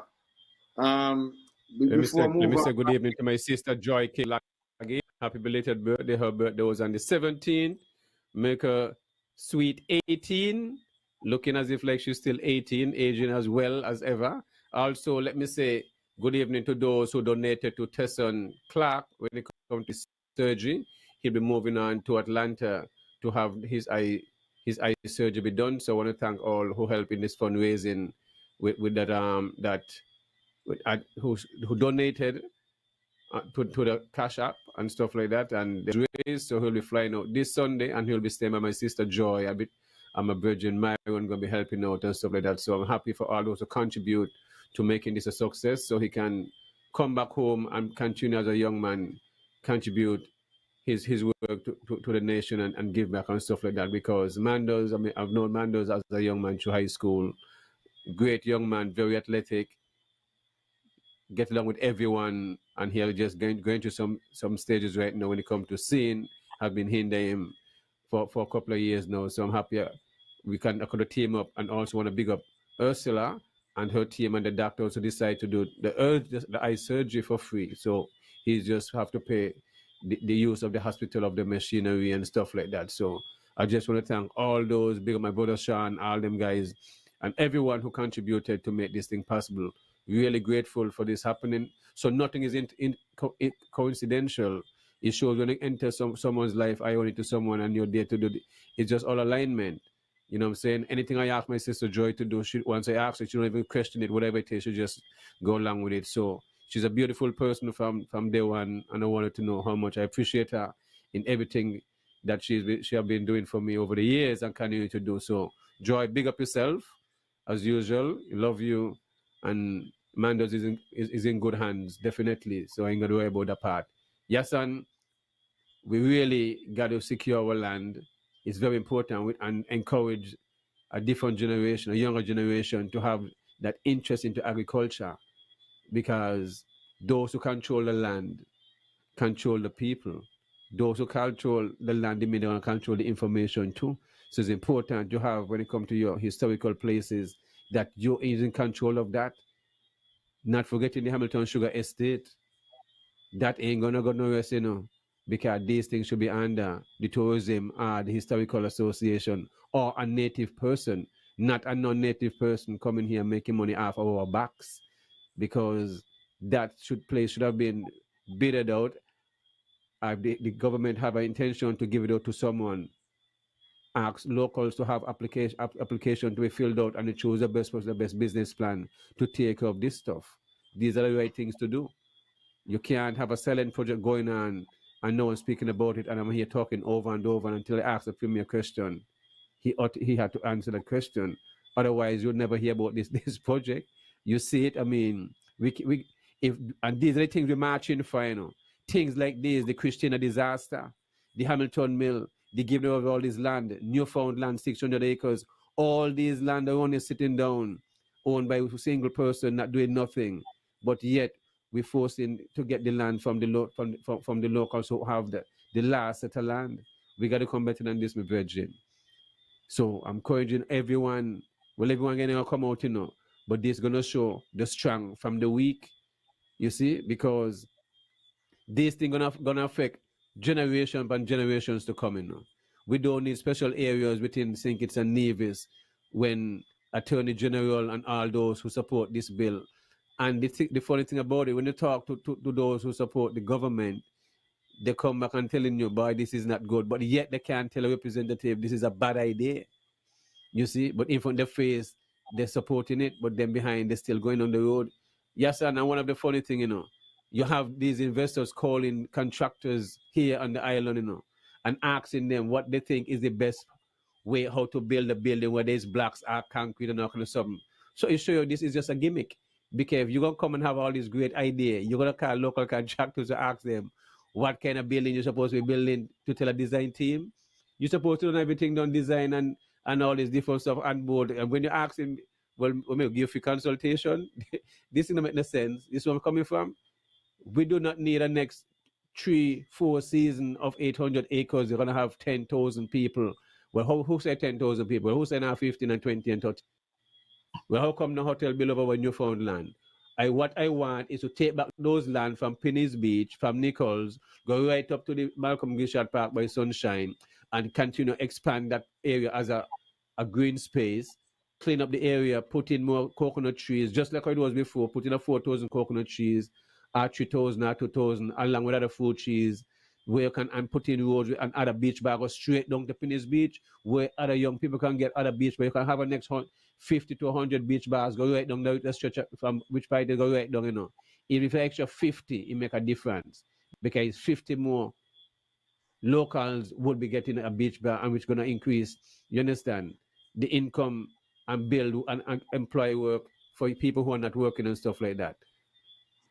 We got to see things and develop our land and empower our people, and not empower those who come here with the ideas and give them money out of our banks, and yet those who are here crying can't get help. But yet, as you just see, it's not a local bank but a public bank see the initiative and the importance of agriculture to put up $100 million, but yet our local banks don't see it fit, and our Minister of Agriculture don't see it fit. You've been saying it, why don't they put up 200 million if the food import bill is over 200 million? But here you see a regional bank, an international bank putting up this money. So it shows what we have been here speaking about. It is needed. Well, absolutely, and we have been saying this. Put your money where your mouth is, and if we were really serious about agriculture on that level, we would make those funds available. The other thing is, Bankie, another reason why we really should be zoomed in on agriculture is the fact that there's a lot that's going on out there in terms of genetically modifying food. And as you spoke about who control the land, control you and so on, well, who control the food, control you. And if you have to wait until someone can supply you with seeds in order for you to plant, then you have a serious problem. And we have to, as a people, begin to think more seriously about seed banks, about storing and securing, the indigenous and or whatever heirloom varieties that we have around us, because a lot is going on, and if you're not careful, then you don't know what you're eating, and you don't know how you're going to get your next crop, because you'll have to wait until somebody is in that position to supply you with the seeds. We have to be really, really cautious. We really have to pay attention. We really have to zoom in and seek to invest in our food sovereignty. Not even security at this point, sovereignty, that we control our food. We are responsible for the food that we eat. So I am hopeful, Bankie, that our people can really begin to see through these things. No seedless this and seedless that and so on, and hybrid this and hybrid that in some cases, because some of these things are done in a way, and we in some cases don't know necessarily the impact that it has on our bodies, because you are what you eat. And so when you find, sometimes, people being sterile and can't get children and all kind of different little issues, sometimes when you trace it back, it goes right back to the food that you have been eating. And so that is something that we really have to seriously take control of. And for us to do that, we're going to require lands. We're going to need the lands. And, the Europeans would have shown us that as we talk about history and independence, it was sugar cane, it was tobacco, it was, dasheen, it was, coffee. Coffee. All of these were crops that were grown. It's agriculture. We are coming from an agro-industry. And they use the agricultural sector to develop their countries, England and Spain and France and so on. They were built on the backs of our people working for free, utilizing the lands that we had. And now we have the lands, and we are being duped and tricked into buying things out of box and cans, all these processed foods. And then they're now telling us we're creating certain strains of seeds and so on because, they may have a better taste and they may ripen quicker, they may grow faster, and all kinds of different things. You may get bigger yield and all of these things they try to market to you. But then at the end of the day, if you find yourself in a position where you can't plant because you don't have access to the seed, then you have some serious issues. You have some serious issues. And so these are things that we really have to zoom in and consider as we continue, to ensure that we can feed ourselves and be able to bring additional revenue to our governments, and to also help to demonstrate that we don't need to sell out these lands.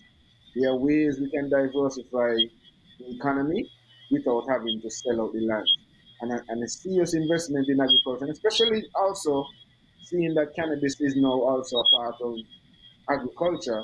That's another high-end cash crop that if zoomed in on and focused on, we could definitely improve our industry. It's today, Bankie, I was listening to I was on a Zoom meeting with the Eastern Caribbean Central Bank, and that's one of the things that they were discussing. They were discussing the possibilities of introducing value added from cannabis, whether it's infused in the food and beverage industry.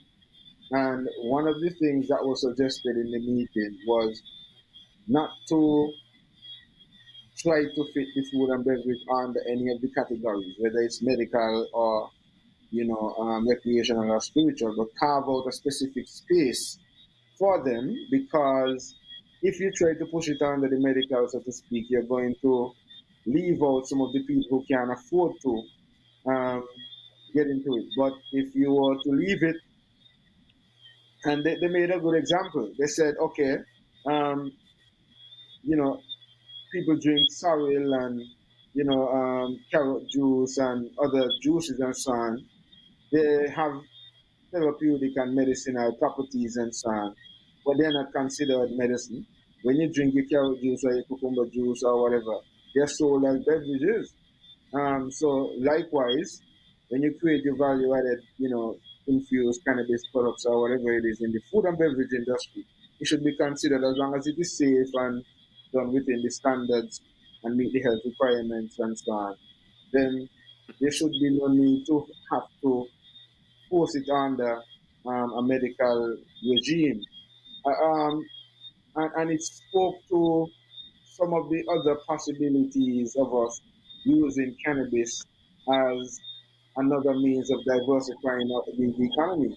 We have been speaking about this for a number of years to Bankie, but it's just interesting to see that even though these things are being discussed, and even though the government would have, make one or two steps forward in the sense of decriminalizing cannabis and carving out a space for Rastafari and all of these things, it's almost like it's one step forward and two steps backward, because we still don't have some of the regulations.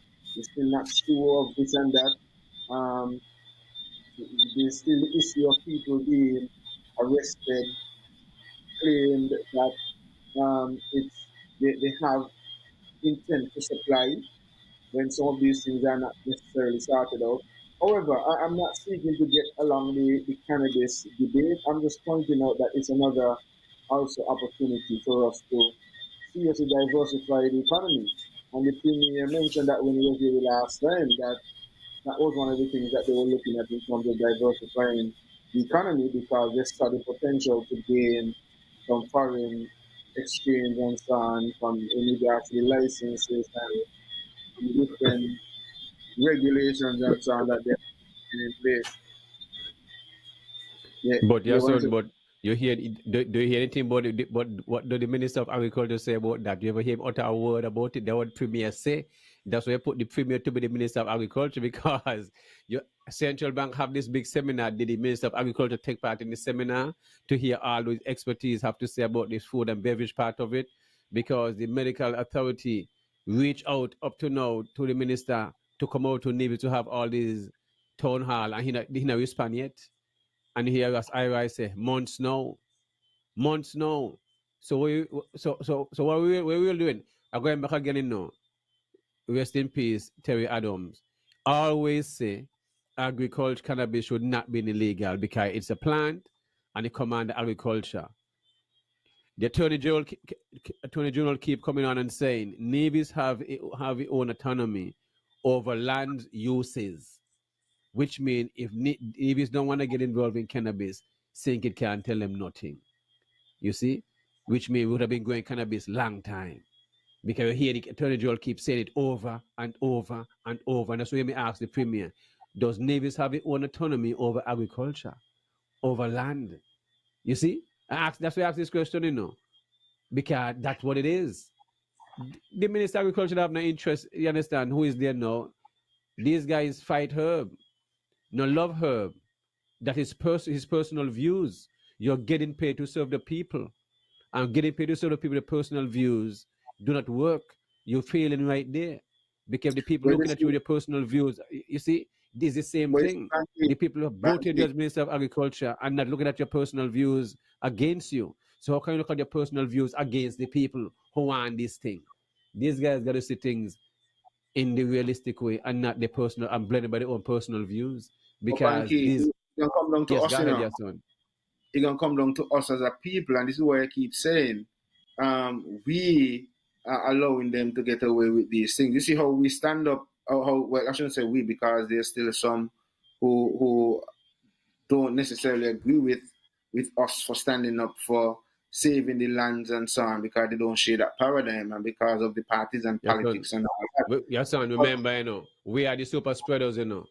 So you don't know the old cast. So next minute else, we're the super spreaders. We don't live it like we are the super spreaders. So the same thing. No, so but here's what I'm saying. What are you gonna do? So yes. So we stick to the super spreader part.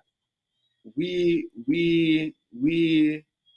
have sought to push back and have begin to make the elected officials recognize that we are their bosses and they should be consulting with us and there should be a lot more transparency. We also them are the sheep. We're not the sheep, and them are the sheep. We also in Navis need to demand that our ministers who are being paid, because for example, as you spoke of the Minister of Agriculture, medical cannabis is under his portfolio, which means he's being paid to address it. We, the taxpayers, are paying him to address it. And the same goes for the Honorable Jeffrey Hanley on Sinkits in relation to the recreational and spiritual use of cannabis. We have never heard anything from the Honorable Jeffrey Hanley either in relation to cannabis. Yes. And so I'm sure some folks might, when they hear me say this, they'll be like, Jeffrey Hanley ain't got nothing to do with cannabis. But the reality is he does because the recreational personal use, spiritual and religious use, and also I think the licenses for getting a lounge is under the Ministry of Ecclesiastic Affairs. Let me interject there. And the sad thing about it, Virgin, when I traveled as the technical officer to Southern University, Jeffrey Hanley was a part of the delegation, you know. At Southern University, seeing all the cannabis plant, going to the cannabis grow and all this stuff, you know, smelling the plant and all the different stuff as a part of a delegation. So how is this thing possible, my virgin? You are there sending all these documents, all this paper and MOU and all this, and he was a part of a delegation. This is the sad thing about it. Let me tell you why I think it's possible. It's possible because we have allowed them to consider with the norm. You realize the arguments, one of the arguments being pushed by the Premier, and I'm even hearing it from other elected officials. Yahsonn, I think, and let me check. If I have a call coming in there, let me make sure the call don't want to be live on air. Carla, good evening. Welcome to the Everything Agriculture Show. Hope you want to be on air.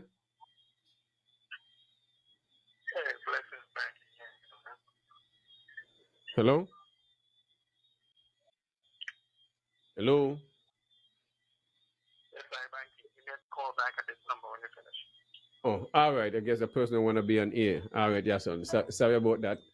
You go ahead, yeah, Yahsonn. One of the reasons I think is because, like I was saying, the Premier and even other elected officials keep saying, now people are pushing back and saying, well, y'all should have consulted with us before you take this thing to the House. the argument that they're pushing back is, I've been in politics for so many years, and we have never had any bill that was discussed prior to going into the House. And my thing is, no. Apart from the lies, because it was done with cannabis. But here's what I'm saying: it should be the norm. It should be the norm that they come to us. But because we have allowed them to continue to just do it, now they're at the point where they're saying, no, well, we don't necessarily have to consult with you. We, the masses, need to get these people to understand. As we would say locally, we need to put them in their place. The reality is they are our employees. They work for us. When they go and they make these decisions and say they're going to do these things in the House, they're doing it for themselves. Well, we don't know now, because if you're going to be telling us that you don't need to consult with us, and we're the ones who, if anything, and there's any pushback, we're the ones who will have to pay the penalty. When they do projects and they have cost overruns and project fail and all of these things, it's the taxpayers have to take up the burden. And that's us. We pay them, and we expect them to at least have the decency to be transparent with us and consult with us. But we have allowed that to become the norm. And so it's likewise, in terms of their portfolios and their ministry, look at Nevis, for example. I keep saying it. Most times you only hear from the Premier. We have 4 other ministers, 2 junior ministers, quote unquote, unelected ministers, and 2 other ministers. And we only get a press conference from the Premier. We generally don't hear or get any reports from these other ministries. And we have considered the norm. I mean, we have seen, in the case of St. Kitts, Dr. Drew, from time to time, he has his press conference as well, but he also have a table where he invite the other ministers, and the other ministers are there. When a question comes in terms of public works or whatever he calls a public work, when there's a question that comes in terms of health, well, he's the health, but you can, all the different ministries are able to speak on the issues for them. We have sat back here and have just taken it as the norm. Well, we only hear from the Premier, and that's about it. Until the people of Nevis decide that they're going to act, and in the case of the cannabis, until those who are associated with cannabis and are enthusiasts of cannabis, even if you're not involved, stand up, protest, petition, whatever it is that they need to do to demand that the minister speak up and or take the necessary actions to move the industry forward, then things are going to continue, because they're going to feel it's okay. They've been getting away with it for so long that it's okay. And to the point where they get offended when you now start to do what you're supposed to do. Because now that the people are demanding that they consult and they're demanding transparency, that's the kind of pushback that you're getting. And so we have to really, Bankie, begin as a people to kind of put away some of these partisan politics and look at issues for what they are, and look at how it affects the nation, and not just your political party or your choice representatives. We just have to really look at things on a more holistic level. And until we get to that point, Bankie, we're going to be continuously talking about these issues that are not resolved. I don't understand how we could be paying a minister for 2-3 years now, and you hear nothing at all in relation to cannabis, both on St. Kitts and Nevis, because I'm speaking to the Honorable Jeffrey Hanley, and I'm also speaking to the Honorable Eric Evelyn, where cannabis is concerned. We have not heard anything at all from those 2 ministers, and they are being paid. It's in their portfolio. We, the taxpayers, are paying them to address it.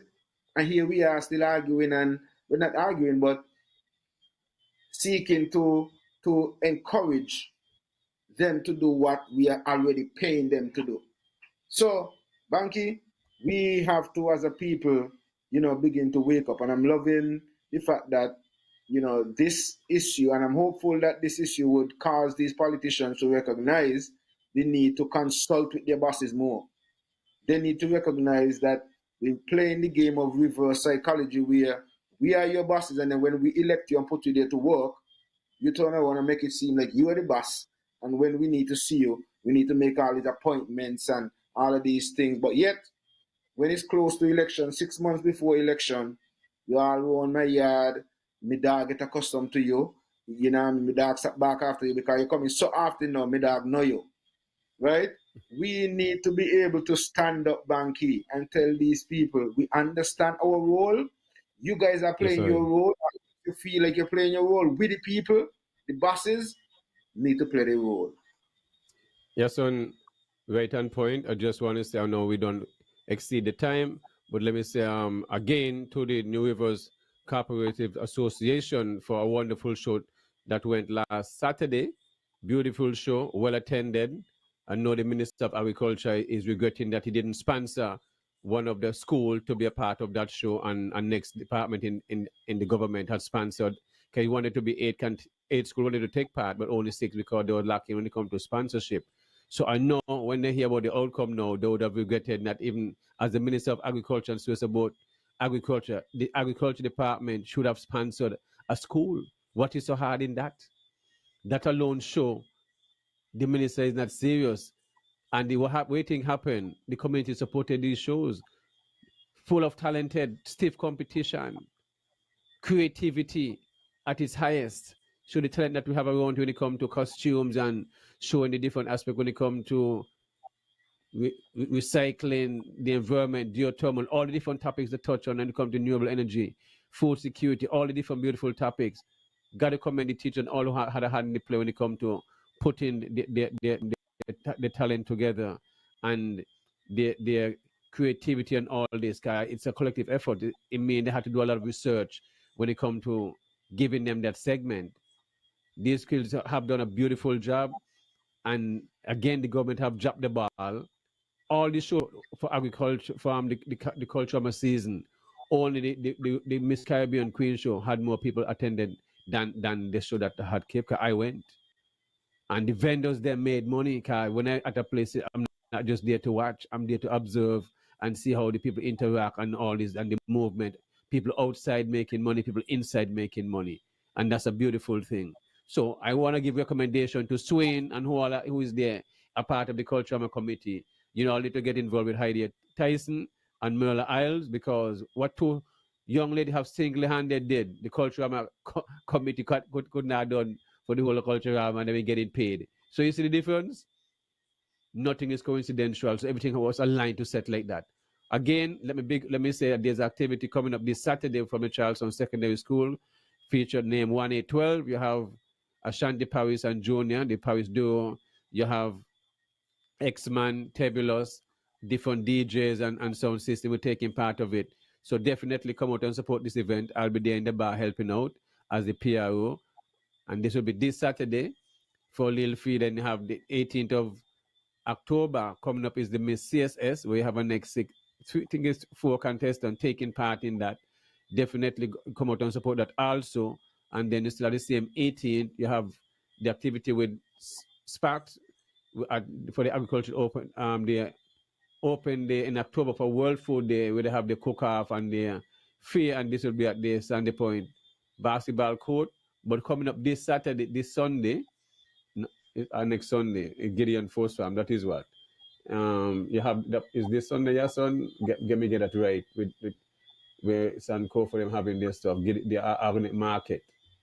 I think. Oh, I don't remember the date. Let me make sure. Check the flyer on that one. Get it right. While you're looking for that, Bankie, while you're looking for that, yes. I'll mention that I too want to, send my congratulations to the New River Agricultural Corporation and the efforts, as you mentioned, though, that is Merla and Heidi you saw, and I really want to encourage the other members of the cooperative to be active and really step up when necessary. It's always a challenge when you have cooperatives. Sometimes it's 1 or 2 people always doing the as we say, the bulwark. But yes. we really need to, take cooperatives more seriously and look at the benefits of cooperatives. There are a number of benefits of cooperatives, and sometimes, as a single farmer, even as we're talking about getting finance and so on, sometimes it's much easier if you're a part of a cooperative, a registered cooperative, that you get access to, whether it's grants and or necessarily aid or funding and so on. And so there are things that you can do as a collective, and I really want to encourage the New River, agricultural cooperative and all other cooperatives in the Federation of St. Kitts and Nevis to take their roles a bit more seriously and be more involved in whatever cooperative that you're a part of. Let's seek to revive New River. I want to encourage the teachers and so on also, Bankie, who would have helped to get the children prepared. So apart from Merla and Heidi and so on, I really want to commend teachers and the principals and so on, because the schools usually have a tight curriculum, and to add this, they're showing that they're really serious also about food security and agriculture, to be able to get their children equipped and involved and being a part of it. So thank all who would have participated, all who would have helped to make the show such a success. I was not able to be there, Bankie, but listening to the feedback from you, and I know, as you would say, you mark hard. And if you said the show was together and the show was well attended, I'm really, really proud of our people. And it means also to that with our cries on the ear, the Friday, what was the Friday night? Yeah, because the show was the Saturday. So the Friday night when we had our show and we had Merla on the show, and we really were appealing to folks to go out, it seemed as though folks really took up our offer and really went out. Bankie, I just use this time also to make my closing, because I see we have gone a bit over the 2 hour mark. So I just want to say thank you to our guests, Miss Flanders and Shaun, who really helped to make the show what it is this evening. I want to say special thanks to all those who would have commented and or called in and or just shared the link. I want to say thanks to all those who hopped on the YouTube platform. Be sure to subscribe to our YouTube channel. Most of the shows will be there. Facebook cuts the show after, I think it's 3 months. And so we really want to encourage you to log on to the YouTube platform. Look for Real Entertainment Network. We're going to see you guys on Friday. We did a shift up this week. So everything agriculture tonight. And then on Friday night, we'll have an edition of The Topics.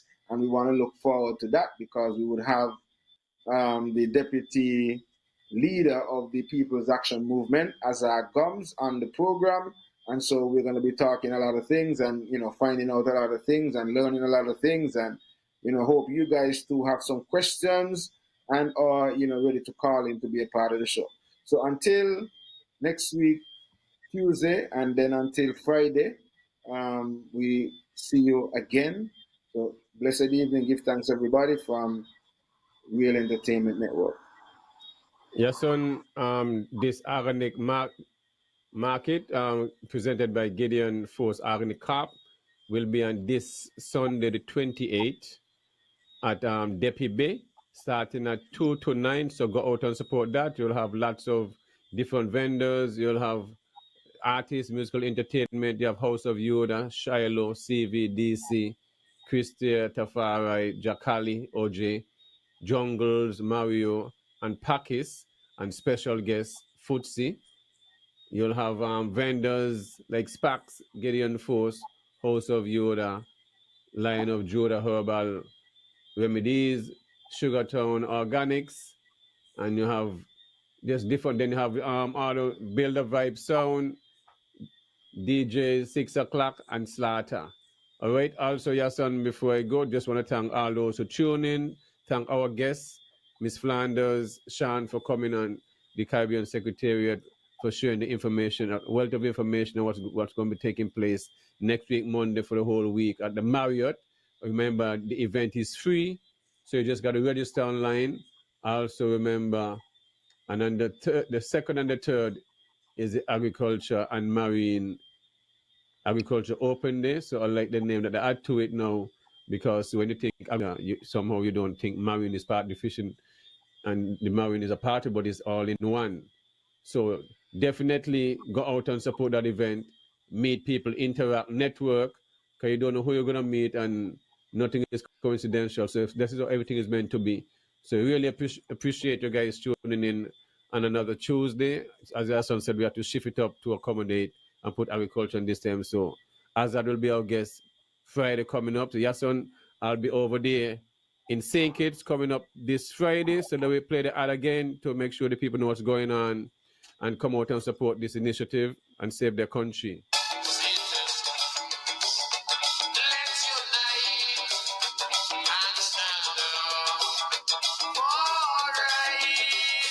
Citizens Empowerment Coalition Awareness March on Friday, 26 September. Citizens and residents of St. Kitts and Nevis, it's your time. Boots on the streets are required. Let's save our country. Get your black cats ready. Gathering at the West Bus and Ferry Terminal on the Bay Road from 2:30 with the march starting from 3 p.m. until 6 p.m. For more information, call 660-0195. So, get ready to hit the streets on Friday, 26 September from 2:30 at the West Bus and Ferry Terminal. And be a part of the Citizens Empowerment Coalition Awareness March.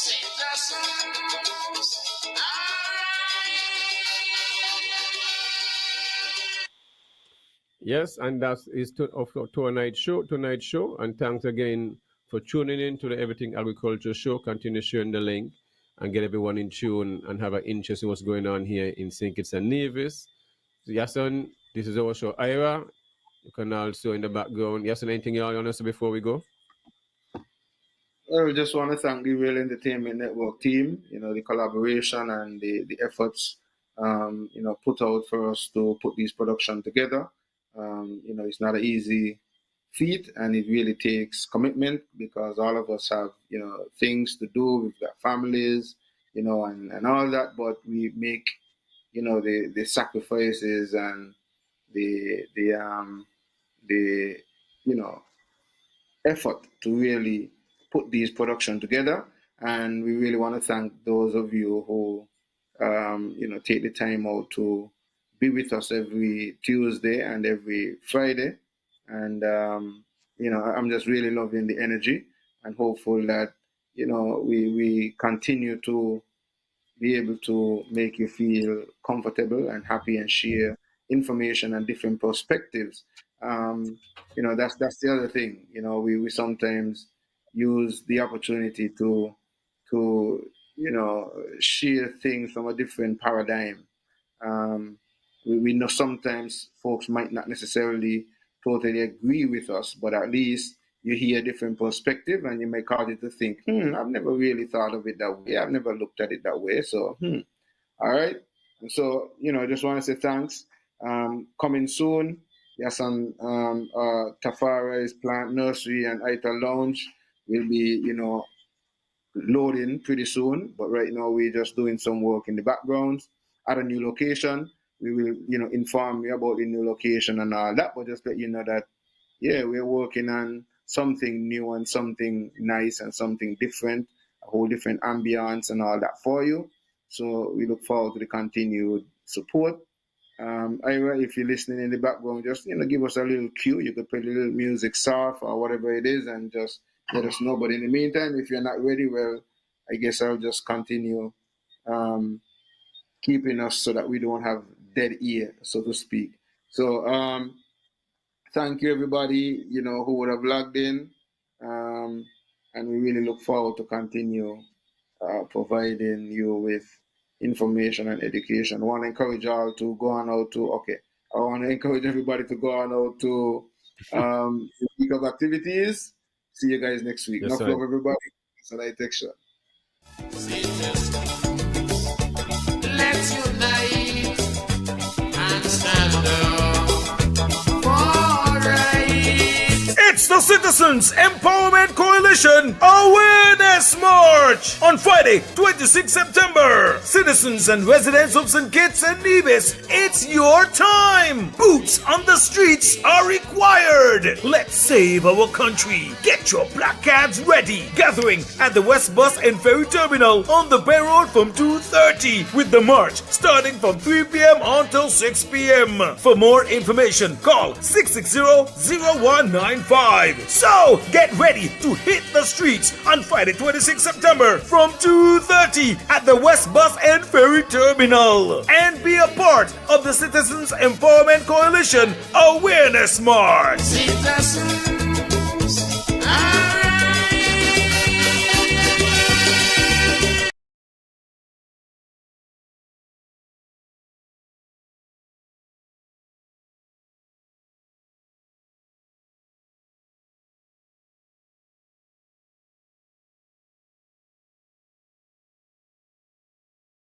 Culture with the man Bankie and Company alongside Yahsonn Tafara.